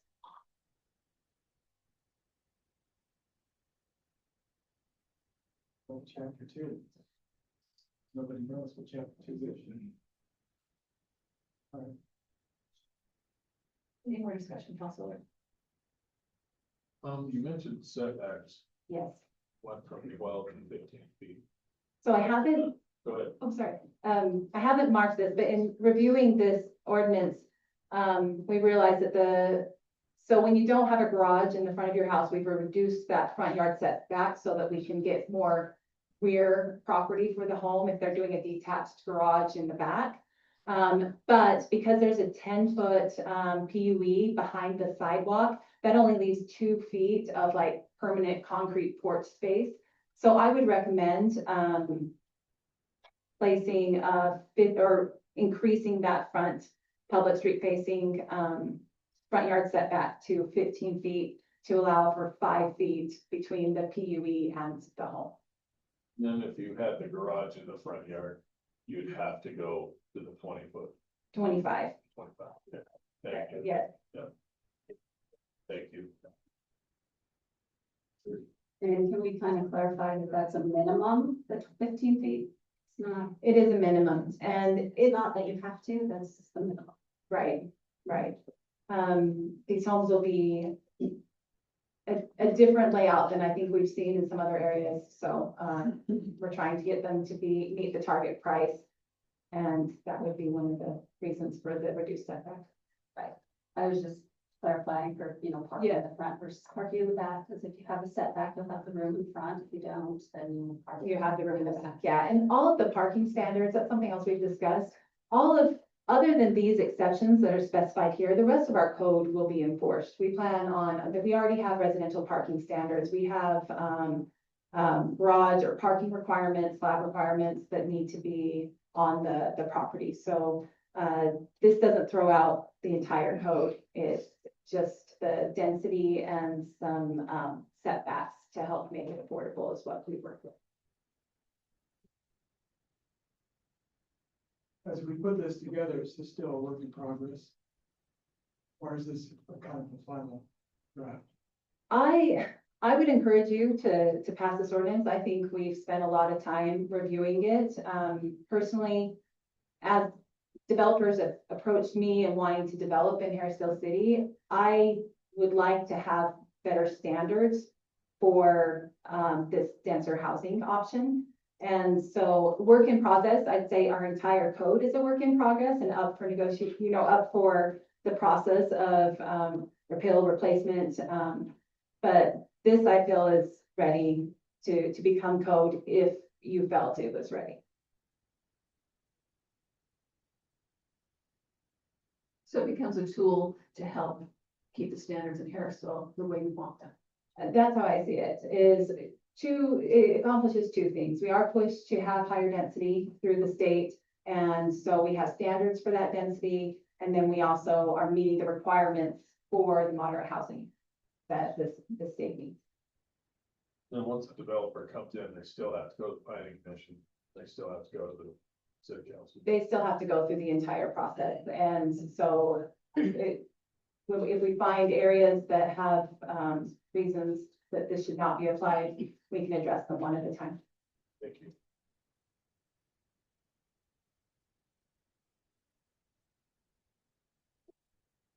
Any more questions?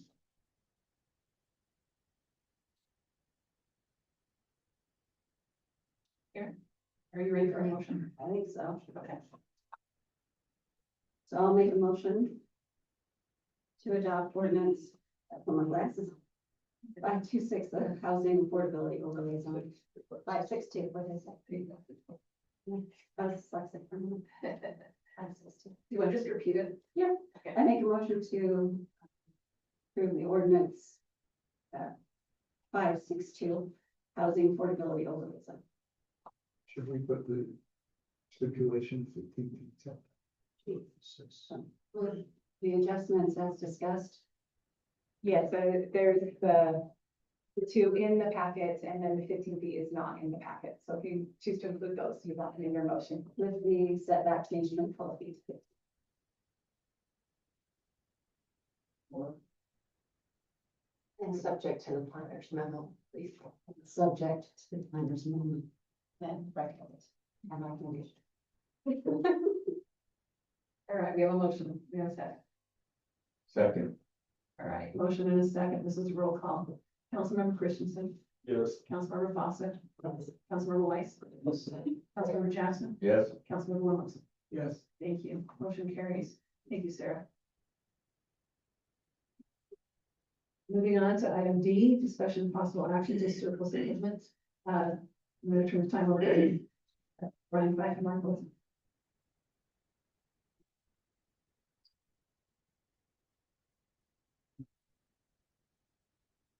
Thank you, Mayor and Council. As outlined in your memorandum, I'm here to request permission to surplus some vehicles and a tractor and some other equipment. First, we have a 2023 Dodge Ram Crew Cab Laramie pickup truck selling us due to ongoing mechanical issues. And has already been replaced with a pickup truck that was previously budgeted for. The private party value is $69,491. The current amount owed is $51,474 for approximate return of $18,017 that would be returned to the stormwater fund, which is where it was purchased from. Second, 2023 Dodge Ram Crew Cab Bighorn pickup selling due to not being needed by the combining of the Parks, Recreation, and Public Works departments. Private party value $57,287. Current amount owed is $23,930 with an approximate return of $33,357. It would be returned to the sewer fund. The third item is a 2004 Kubota BX2230D tractor that has a cracked head and bad seals. The price to repair is $9,037.61, exceeds the value of the tractor. Black Cliffs Equipment or Kubota suggests scrap value of the machine be considered before the repairs are completed. So the value is zero and the current amount owed is zero. The miscellaneous, we have some rubber. They are horse stall mats that were purchased many years ago. They put around the backs of baseball backstops. Those did not work very well. They were extremely heavy. And was a mistake. We used a couple of those until we just, figured out that wasn't a good idea and it wasn't gonna work. So we've been sitting on those for many years. We just need to surplus them and get rid of those. There's miscellaneous scrap metal, scrap aluminum that we're storing, community event signs and banners that are no longer needed or used to the extent that we need new ones. We have 5 or 6 rubber speed bumps that were purchased around 2002 and placed on a public roadway until it was figured out that we shouldn't have placed those on a public roadway. So we tore them out and we've been sitting on those for quite some time. And then the last miscellaneous would be broken old recreation equipment, bats, helmets, baseballs, catcher's gear, etc., things like that. And that's this last item. We do that probably every 4 or 5 years and get rid of our old and bring in the new. So any questions on those items? So when you talk about surplus, is that trying to sell it, give it away, or just toss it? Get it out. So yes, anything with a value will sell, either by auction or private party. Sorry, thank you. KSL. I've got a staff member that is willing to list things on KSL and kind of take over that and taking the calls and things. So there's that, Bloom's Recyclery for aluminum or metal. The broken and old recreation equipment we would be getting rid of it because it's useless. If it's not something I would donate to another city, it needs to go in the garbage. Thank you.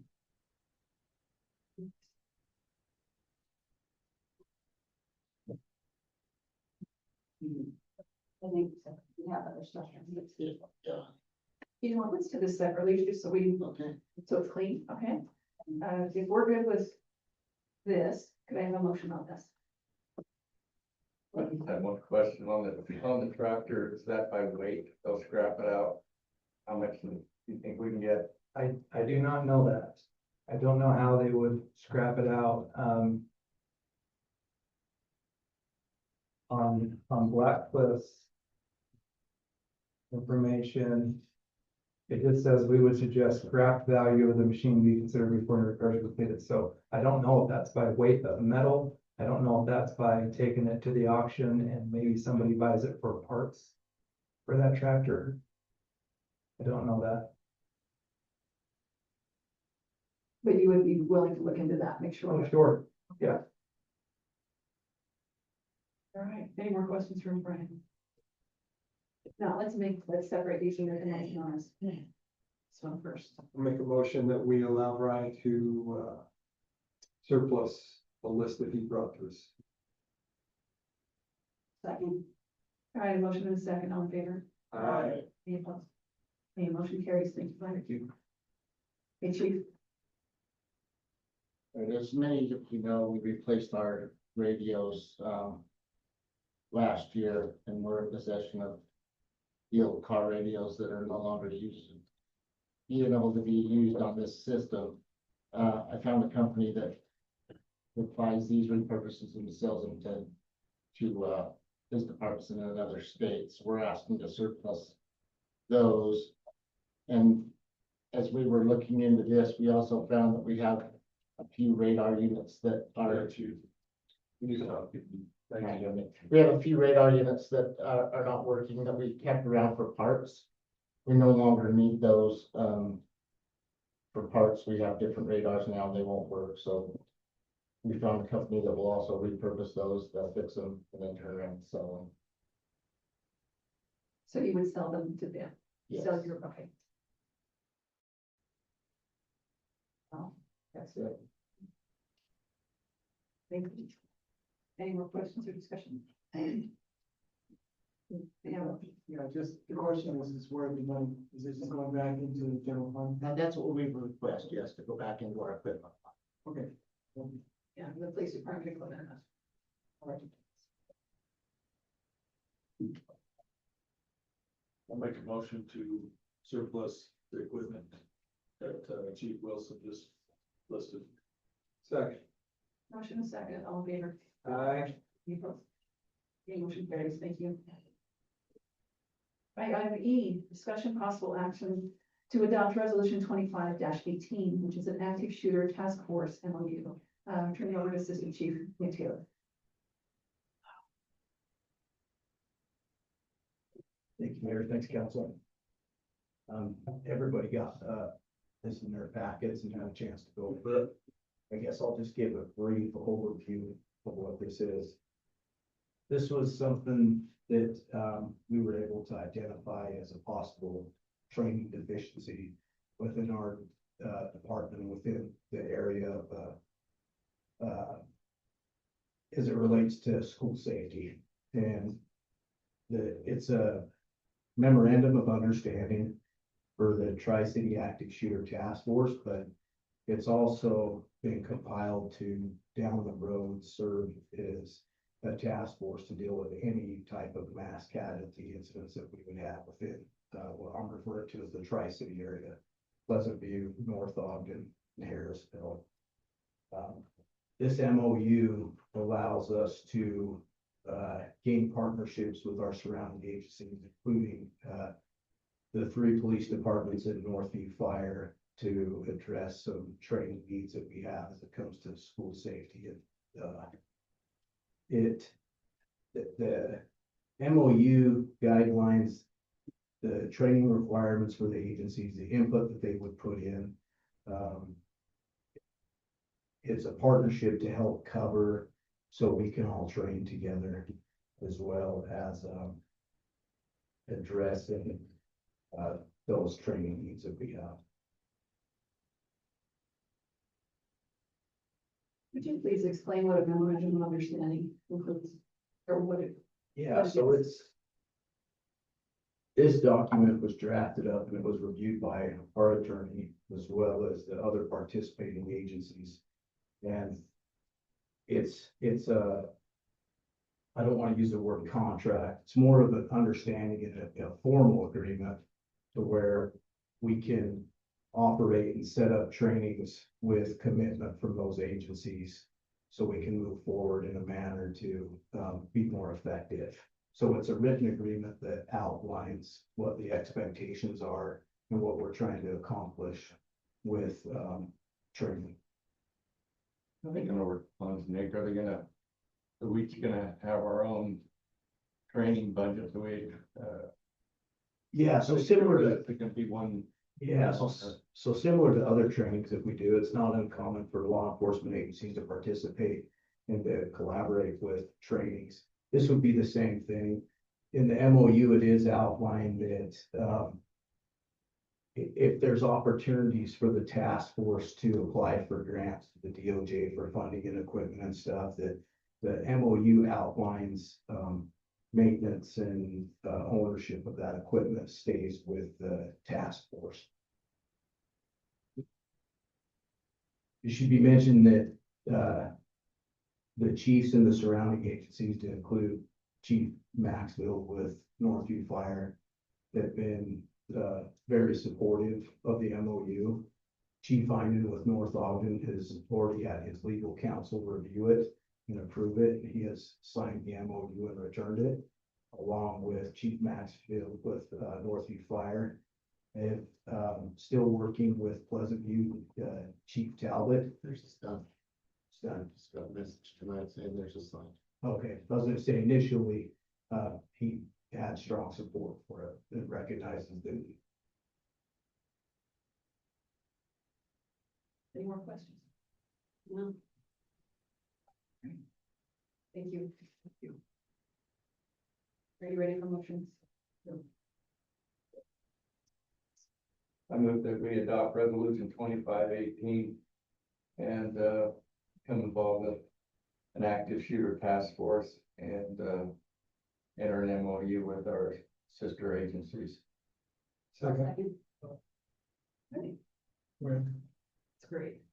I need a roll call vote on this one, please. Councilmember Wilson, Yes. Councilmember Fawcett, Yes. Councilmember Weiss, Yes. Councilmember Jackson, Yes. Councilmember Christensen. Yes. Thank you. Thank you for the work on that.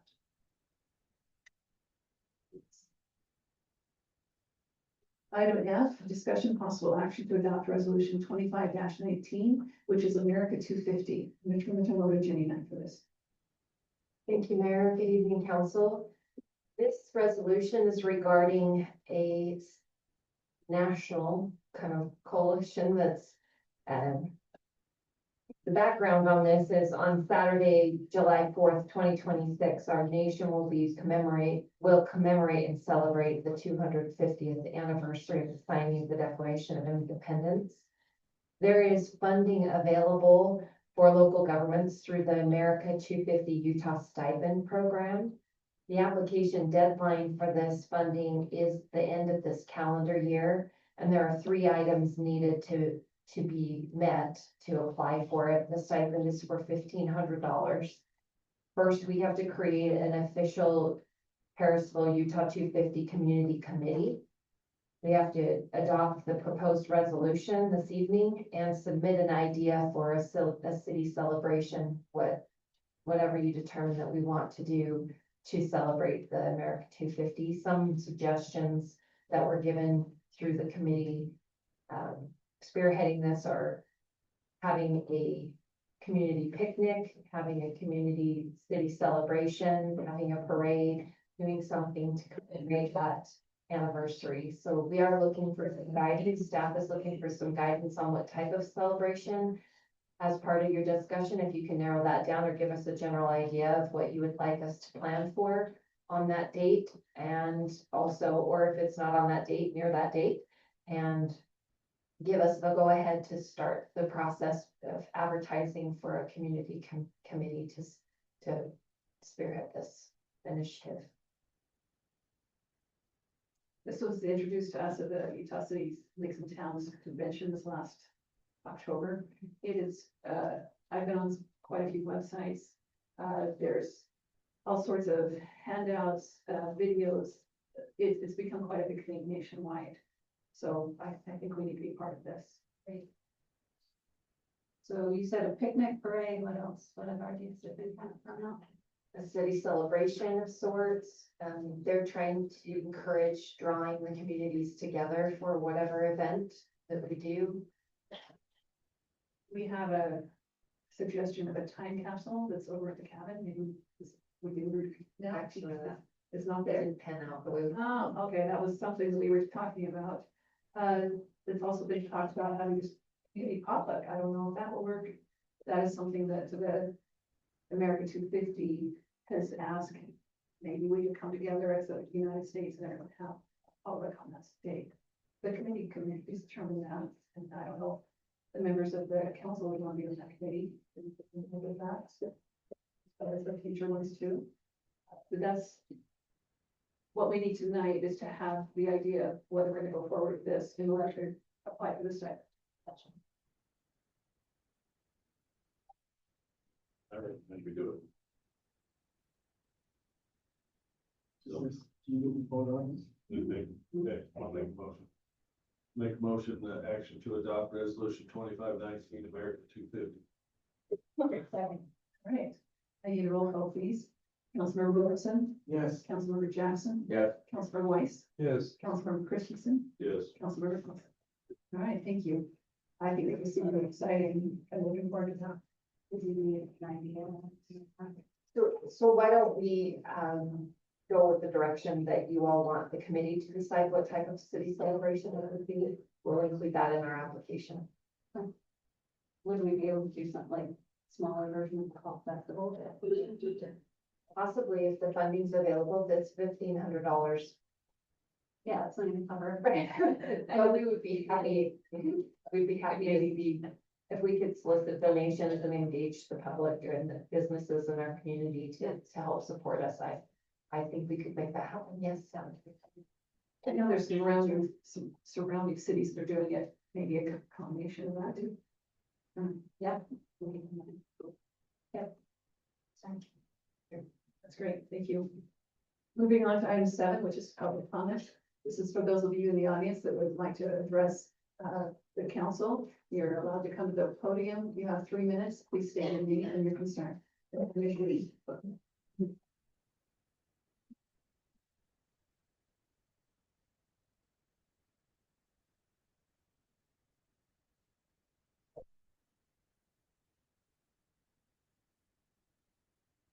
My 3 minutes start as soon as I get here. Yes. I'm not I here. don't know. Go ahead. And now I'm here. I've never addressed the city council. Could you have your name, please? Pardon Your name, please. me? Dan Bateman. But it's nice to. I've waved at some, a few rocks at Max. But I'm just the guy that lives down here, the lowly Harrisville resident. About a year and a half ago, I think, I got a letter. Pardon me. That Harrisville, West Harrisville Road is gonna be wide. I came in and talked to Jenny.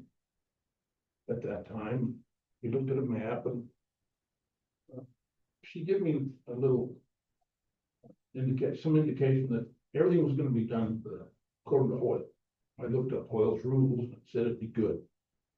But since then, I understand now that West Harrisville Road's gonna be widened come spring start. I don't know where they're going, how they're going. I can't get an answer from anyone on what's happening. And I need answers. I need to know what of mine Harrisville wants. Where can I get these answers? That's it. Okay, So where can I get these answers? we'll address this After what? after public comments. Okay. Thanks, I think.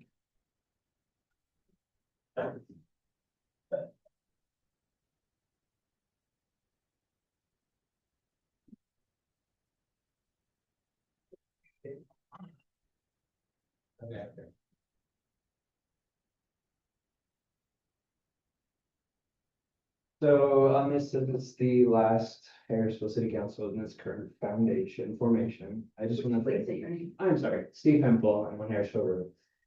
I just want to thank this group. I understand we do not agree. There's lots of us are here frustrated and we come up and this would be a little bit different for today. So anyway, I just wanted to let you guys know in the spirit of this season,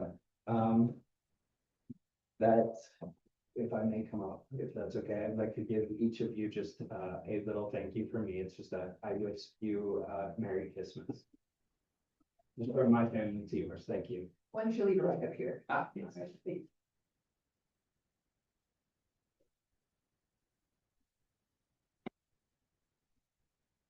Thank you.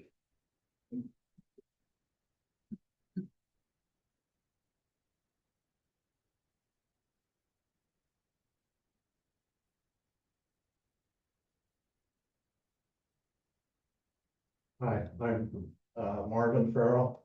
I reside at 2470 North, 750 West. I also have property that is on West Harrisville Road. And I'd like to voice some concerns for Mr. Ron DeFries. Mr. Ron DeFries resides on West Harrisville Road as well. He asked me if I would give this comment. By moving the road closer to the house, to his house, what will this do to the value of his home? Is what he's asking. So the road, the widening of the road is going to put the road, the sidewalk, a lot closer to all of the homes that are along the south side of West Harrisville Road. So my questions come as I've been in some meetings. We did not receive any letters stating that the road was going to be widened. How I found out is because of the irrigation ditch, and actually I've met with the city and tried to work with the city, or I should say I have worked with the city and engineers that are working on the project to widen the road and working with them as far as the irrigation ditches and the turnouts. So it comes up that there was a property easement, and it was said that the Harrisville City had an easement. I questioned that they don't. It shows it on paper. I've had my property surveyed twice, and it doesn't show an easement in that particular spot. There's water meters that are out in not just my property, but the water meter that is now set on the property is about 2 feet higher than the ground level, which is on the inside of a fence that I just put up. My fence is not just a regular fence, it's a pipe welded fence. I've had the ground leveled. There's a driveway that goes in off of that property that I've had to have that leveled so that I can get out. And if you put the road in where it's designed, I've got a 2-foot incline. So my question would be, are you going to go back? It's going to take up most of the lot that I have there to do that. I've got only a few seconds, if you'll give me. The irrigation ditch is there. It would need to be moved, but You can't move that irrigation ditch because it belongs to the shareholders unless you have their approval. I just asked one more thing if I could. I asked the city council members, each one of you, if you would walk Harrisville Road, West Harrisville Road, see what I'm talking about, see what these other residents are talking about, look at where the water meters are at. The fire hydrants are going to be on the other side. Okay. And if we can that's get way- those on the, put back on the other side of the parkway where they belong. Thank you.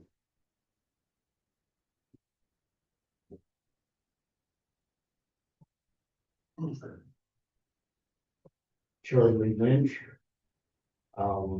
In correlation with Mark Farrell, stating, opposition to the widening of the road. I plow Brother DeFreeze's driveway. This would subsequently make his house a low-income house, following the,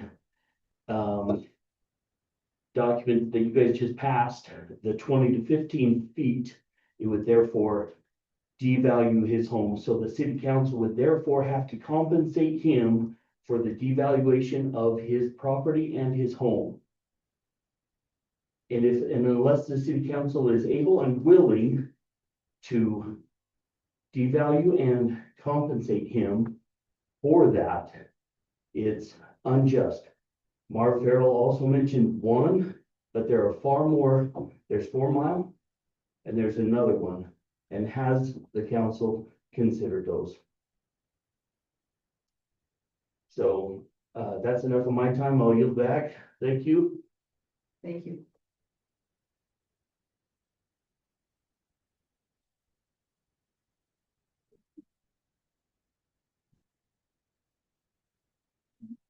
My name is Isaac Long. I also reside on West Harrisville.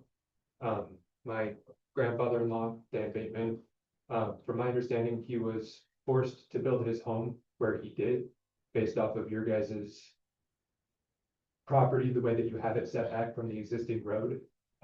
If you guys were to widen the road the way that it's set to be planned, his sidewalk will be, give or take, we've heard multiple things from multiple people, but anywhere from 10 feet behind the sidewalk to his front door to 7 feet from the sidewalk to his front door to be able to get to the steps.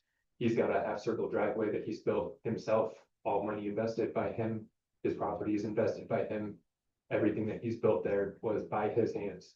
So, and you guys did this without notice to any of us. I haven't received a letter in my home from my mother-in-law or father-in-law. They received a letter. My wife hasn't received a letter. He obviously hasn't received a letter. We've also had no indication on whether or not the property has been properly annexed from us. And there's a bunch of work being done over there with the water pipe that they're installing through there. And we weren't notified about any of this when it was happening. The work that they've been doing, as you've heard, has been ridiculous. I mean, we have water meters that are sitting this high up off the ground. So the way the driveways are going to be set, if the cities are even going to be paying for the driveways, are going to be ridiculous. I mean, you've heard other people say that it's like a 2-foot incline to be able to get into their property. So this is the severe public effect on the houses that are through here that I don't believe has been taken in consideration with the plans that are being set forth. So that's my piece. Thank you.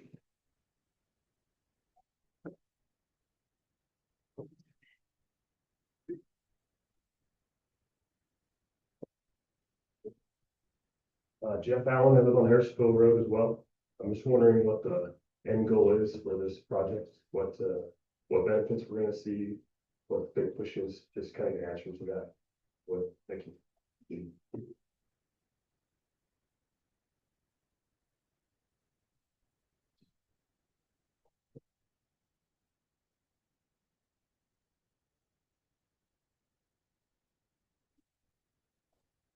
Hi, Dave Hickson. I don't live on Harrisville Road, but I had a question. I live at 302 Larson. I was curious to know why the bond for the city, the new building that you're building was voted down, but you're still continuing to go with the Harrisville residents had, concerns with it. It was voted down unanimously, and yet you guys are moving forward with it for some reason, not sure why.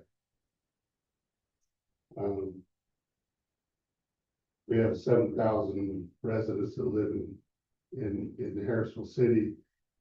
Probably grown a little bit since then, but for the most part, a $10 million new city building seems extreme to me. I think we could have got through the process a little better and listened to the residents. They voted down the bond. And I'd be interested to know why this is moving forward. Thanks. Thanks, Nick.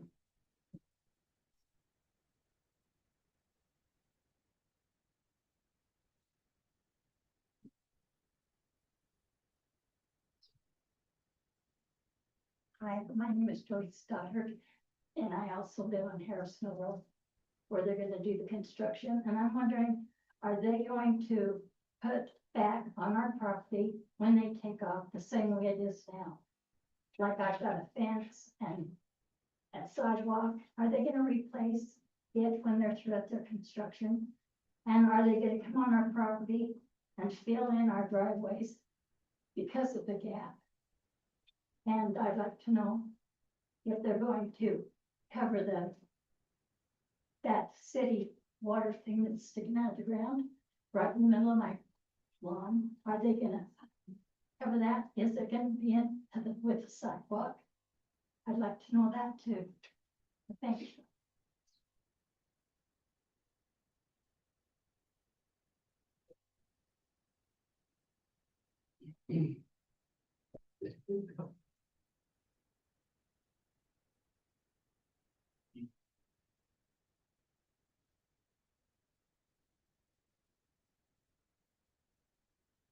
My name is Randy Bick. I live on Harrisville Road. This construction that's going on, like they've all said, we've received no information. They've done tremendous damage to our properties, our value, and no words, no information from the city, nothing, just plain is destroying our front yards. For this wide road with 2 bike lanes, I don't understand why I'm gonna have a bike lane in my yard. The irrigation, that's another thing. We all have water rights, we have property. I got a letter today from Pine View Water telling us they want to pressurize our water system. We want our ditch back. We deserve to have our ditch back. We all hold water rights, we have property. This is gonna destroy our property values. So far, Harrisville City just seems like they don't care. And it's just an absolute disrespect to the citizens of the city. This whole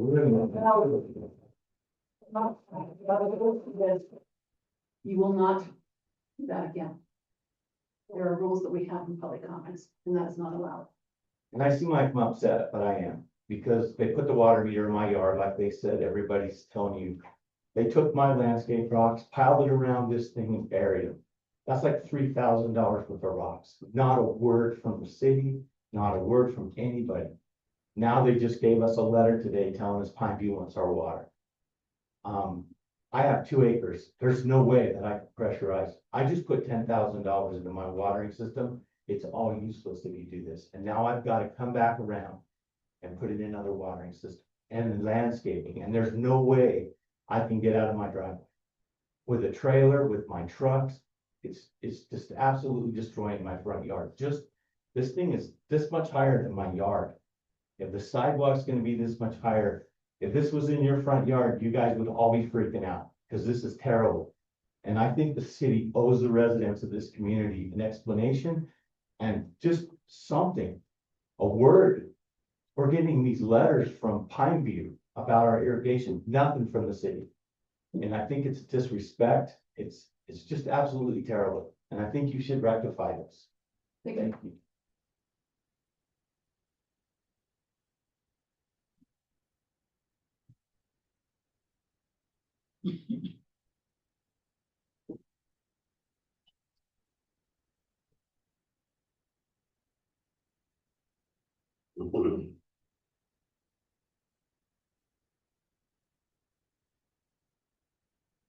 Evening, Mayor, Council. My name is JB Hunt and I live on West Harrisville Road as well. I live on the north side of the road, so I'm not as affected directly by the water meter move and the street widening. But we really don't have any idea what is happening. There is no plan that we've seen that shows us how wide the road is going and where that affects us and where it gets to.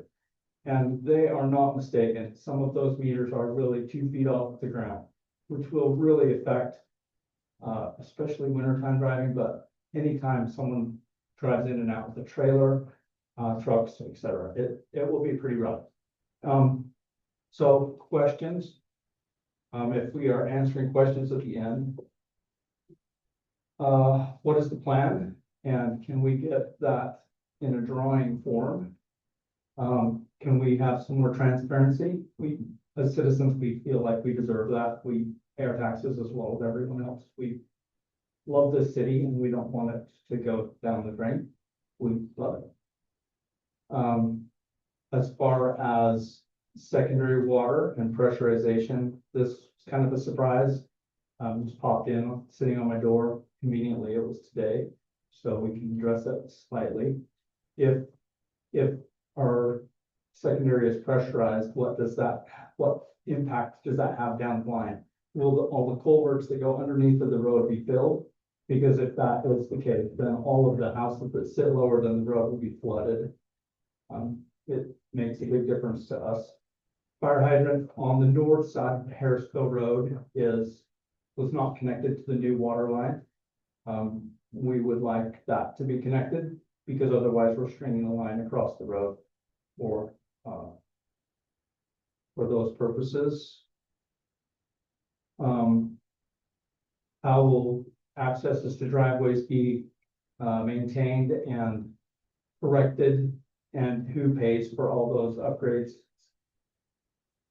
How long have talks been in the works with IMU about pressurizing that line? And if the line is pressurized, how do we know as citizens that we will be able to actually get the water we need out of it? If it's a 4-inch line, and Marv is watering nonstop, then there won't really be enough pressure for anyone else. Marv has a lot of acreage, and to water all of his acreage, it would require pretty much nonstop running with this sprinkler company. Thank you. Thank you.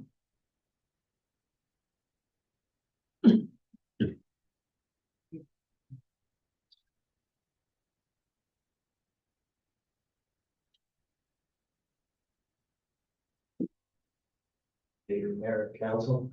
My name is Boyd Fife. I don't live on Harrisville Road. I've heard a lot of things today. And I've been listening. I haven't been here to meetings, but I've been listening to people. And someone told me today that they're starting that project over there with the police station and something else, the big building. And so I went over there and took a look, and they're starting already. So I've never been over to the new building. I go inside the building, and I guess Arno Construction has got the contract, correct? So I go out there, I go in the back, and I go on the north side. And I've heard reports of a family, a lady that has a barn on the north side of that fence that's been flooded. I go out there on the north side, the whole north side has got water in it about this deep. Is there any drains over there? If Arno Construction cannot go and fix the problem that they created, and we paid them to do the service, they shouldn't be getting a contract on the new building. I heard it was quite a bit of money. They underbid everybody. But if we can't get them to fix that, then why should we have them do the new construction? That's not right. They shouldn't have water over the north side. That's a brand new building. It should have drainage, and people on the north side shouldn't be getting flooded. And it's not right. And I guess I'm gonna go down and take a look at Harrisville Road down there and see what's going on there, because Pine View came around to my place and put those meters in. And saying they're cutting my watering off too, which is not right. But people here, they have water shares, and I don't know if you address it, if you guys address Pine View, but they can't put their stuff in unless they get the water shares. So I don't know how they're gonna do it, but it's not right, what everybody's doing. So I just wanted to address my opinion on that water over there, because if R&O ain't gonna step up and fix it, they shouldn't be doing the new construction. Thank you. Thanks, Glenn.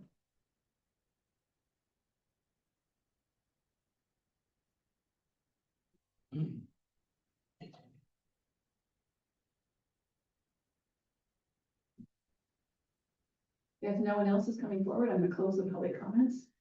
Jenny, would you like to address a few of those, please? Sure, thank you, Mayor. Appreciate the opportunity. So I believe there are a couple of possible misunderstandings of the project. Where we stand for the West Harrisville widening project is we're still in the design phase. We haven't completed our design yet. And we've also, because we've received federal and WACOG funding for the project, we are required to have a property acquisition agent that goes out and contacts the individual property owners. That individual's name is Shannon Wixom through Avenue Consulting. She is reaching out to each property owner to have those discussions of what that impact looks like. The city is only widening the south side. It's impacting the south side residents on that project, but we have not begun any type of construction. We have completed our design process for that project yet, so we don't have complete drawings. A couple of things are taking place simultaneously as our project progresses. The current work that was constructed on West Harrisville Road was done through Bonavista. That was not a city project, nor is Bonavista a city entity or agency. They are an independent agency running their own capital projects, and they did the construction that is on West Harrisville Road.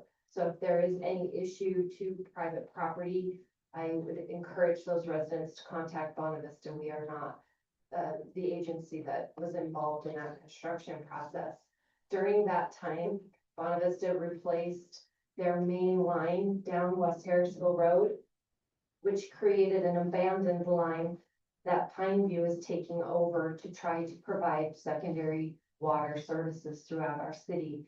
As you are aware from our infrastructure map, there's a large portion of the city that does not have secondary water. That is a concern for residents in Harrisville because we have our 4-mile special service district that is creating secondary water services. What we know about our own agency is the state is mandating the metering on secondary water, which is why Pineview is going through putting water meters in properties, because by a due date in the future, all water will be metered. That is not, our water is not an exception. Irrigation water will not be an exception. Gravity irrigation will at some point be metered as well. That comes to a cost to the citizens, comes to a cost to the city, comes to whatever agency is providing that water. Currently, there are most areas in Harrisville that are being serviced by Pineview. They're seeing the watering meters project go into these subdivisions happening all over the state through all water agencies. So the work that any residents might be experiencing right now is not city projects. We haven't completed our design project. Again, we haven't gone over the review of those projects with our engineer to see what that impact is, that we have a property agent that's going out, talking to each property owner one-on-one about what that impact looks like to their property. So if they haven't been contacted yet, it's just a matter of time before that agent gets out to contact. And again, it's the property owners. So if they're required to make contact with the ownership of the record, who owns the property. So if there's some kind of lost communication taking place from ownership and people that are living in those spaces, that is definitely a possibility. But the city has not begun our project yet. We're in the early stages of our project still. Do you have any additional questions for us, for staff? I want to explain the bond issue. The bond. So the general obligation bond that is most likely being referenced in this case was for a recreation center.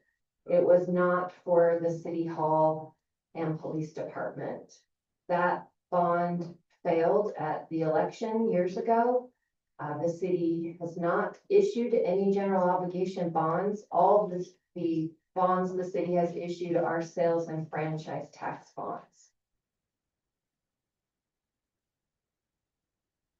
Any follow-up on that? Thank you. We're going to move on to item number 8, which is mayor council follow-up. We'll go with our department news first. Bryan. Thank you. So, first and foremost on my mind is Santa Cabin this Friday. We mentioned it before, but the parade starts at 4 o'clock. Will end just before 6 p.m. at the cabin. The meet and greet for Santa will be from 6 p.m. to about 7:30 p.m. And I would note that we added the Grinch this year, so we're excited about that.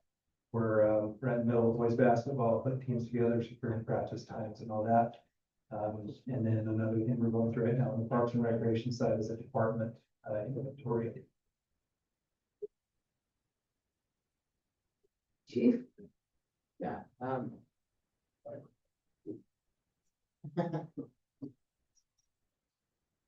never get in work. All right. We have our on-site audit for our accreditation this Thursday. We have our Shop with a Hero coming up this Saturday. And our newest officer graduates the law enforcement academy on the 15th of next week. And this graduation. So that shop with the hero, will people be hearing sirens Saturday morning? Saturday morning from the town to Walmart. Thank you. Jenny. The only follow-up I have is wanted to let council know that we are in the middle of our giving tree. What do we call that? Season. And we are able to help 7 families this year, and it's a privilege to be able to do that and provide some resources for families in our area and community that need help particularly at this time. So we appreciate that opportunity, and we look forward to being able to deliver those to families, to 7 families this year. Yeah, thank you very much. It's a lot of work on the city's part. What's it good? All right, Max. Anything? Okay, Robert? Oh, Karen. I would just like to mention that when there's a lot of talking going on, it projects right up here and it makes it very difficult to hear what's even going on the microphone. So if you feel like you need to talk, maybe you can step out, that way we can hear everything that's going on. Thank you. What? I don't know. Nothing? Okay, I have to do this because I was a little choked up before, but I have to say thank you for working with most of you for the last 8 years, 6, 2, and staff. It's been wonderful to serve as mayor. It's been an honor and a privilege that I will never forget. I know very few people get this, and I am very privileged to do it. And I love Harrisville, and I want you to know that any decision we have made has been at the heart of it, what I believed to be right for Harrisville, and I hope you know that and appreciate that. And with that, I'd like a motion to adjourn. Make a motion, we adjourn. Second. All in favor? Aye. Thank you. Yeah.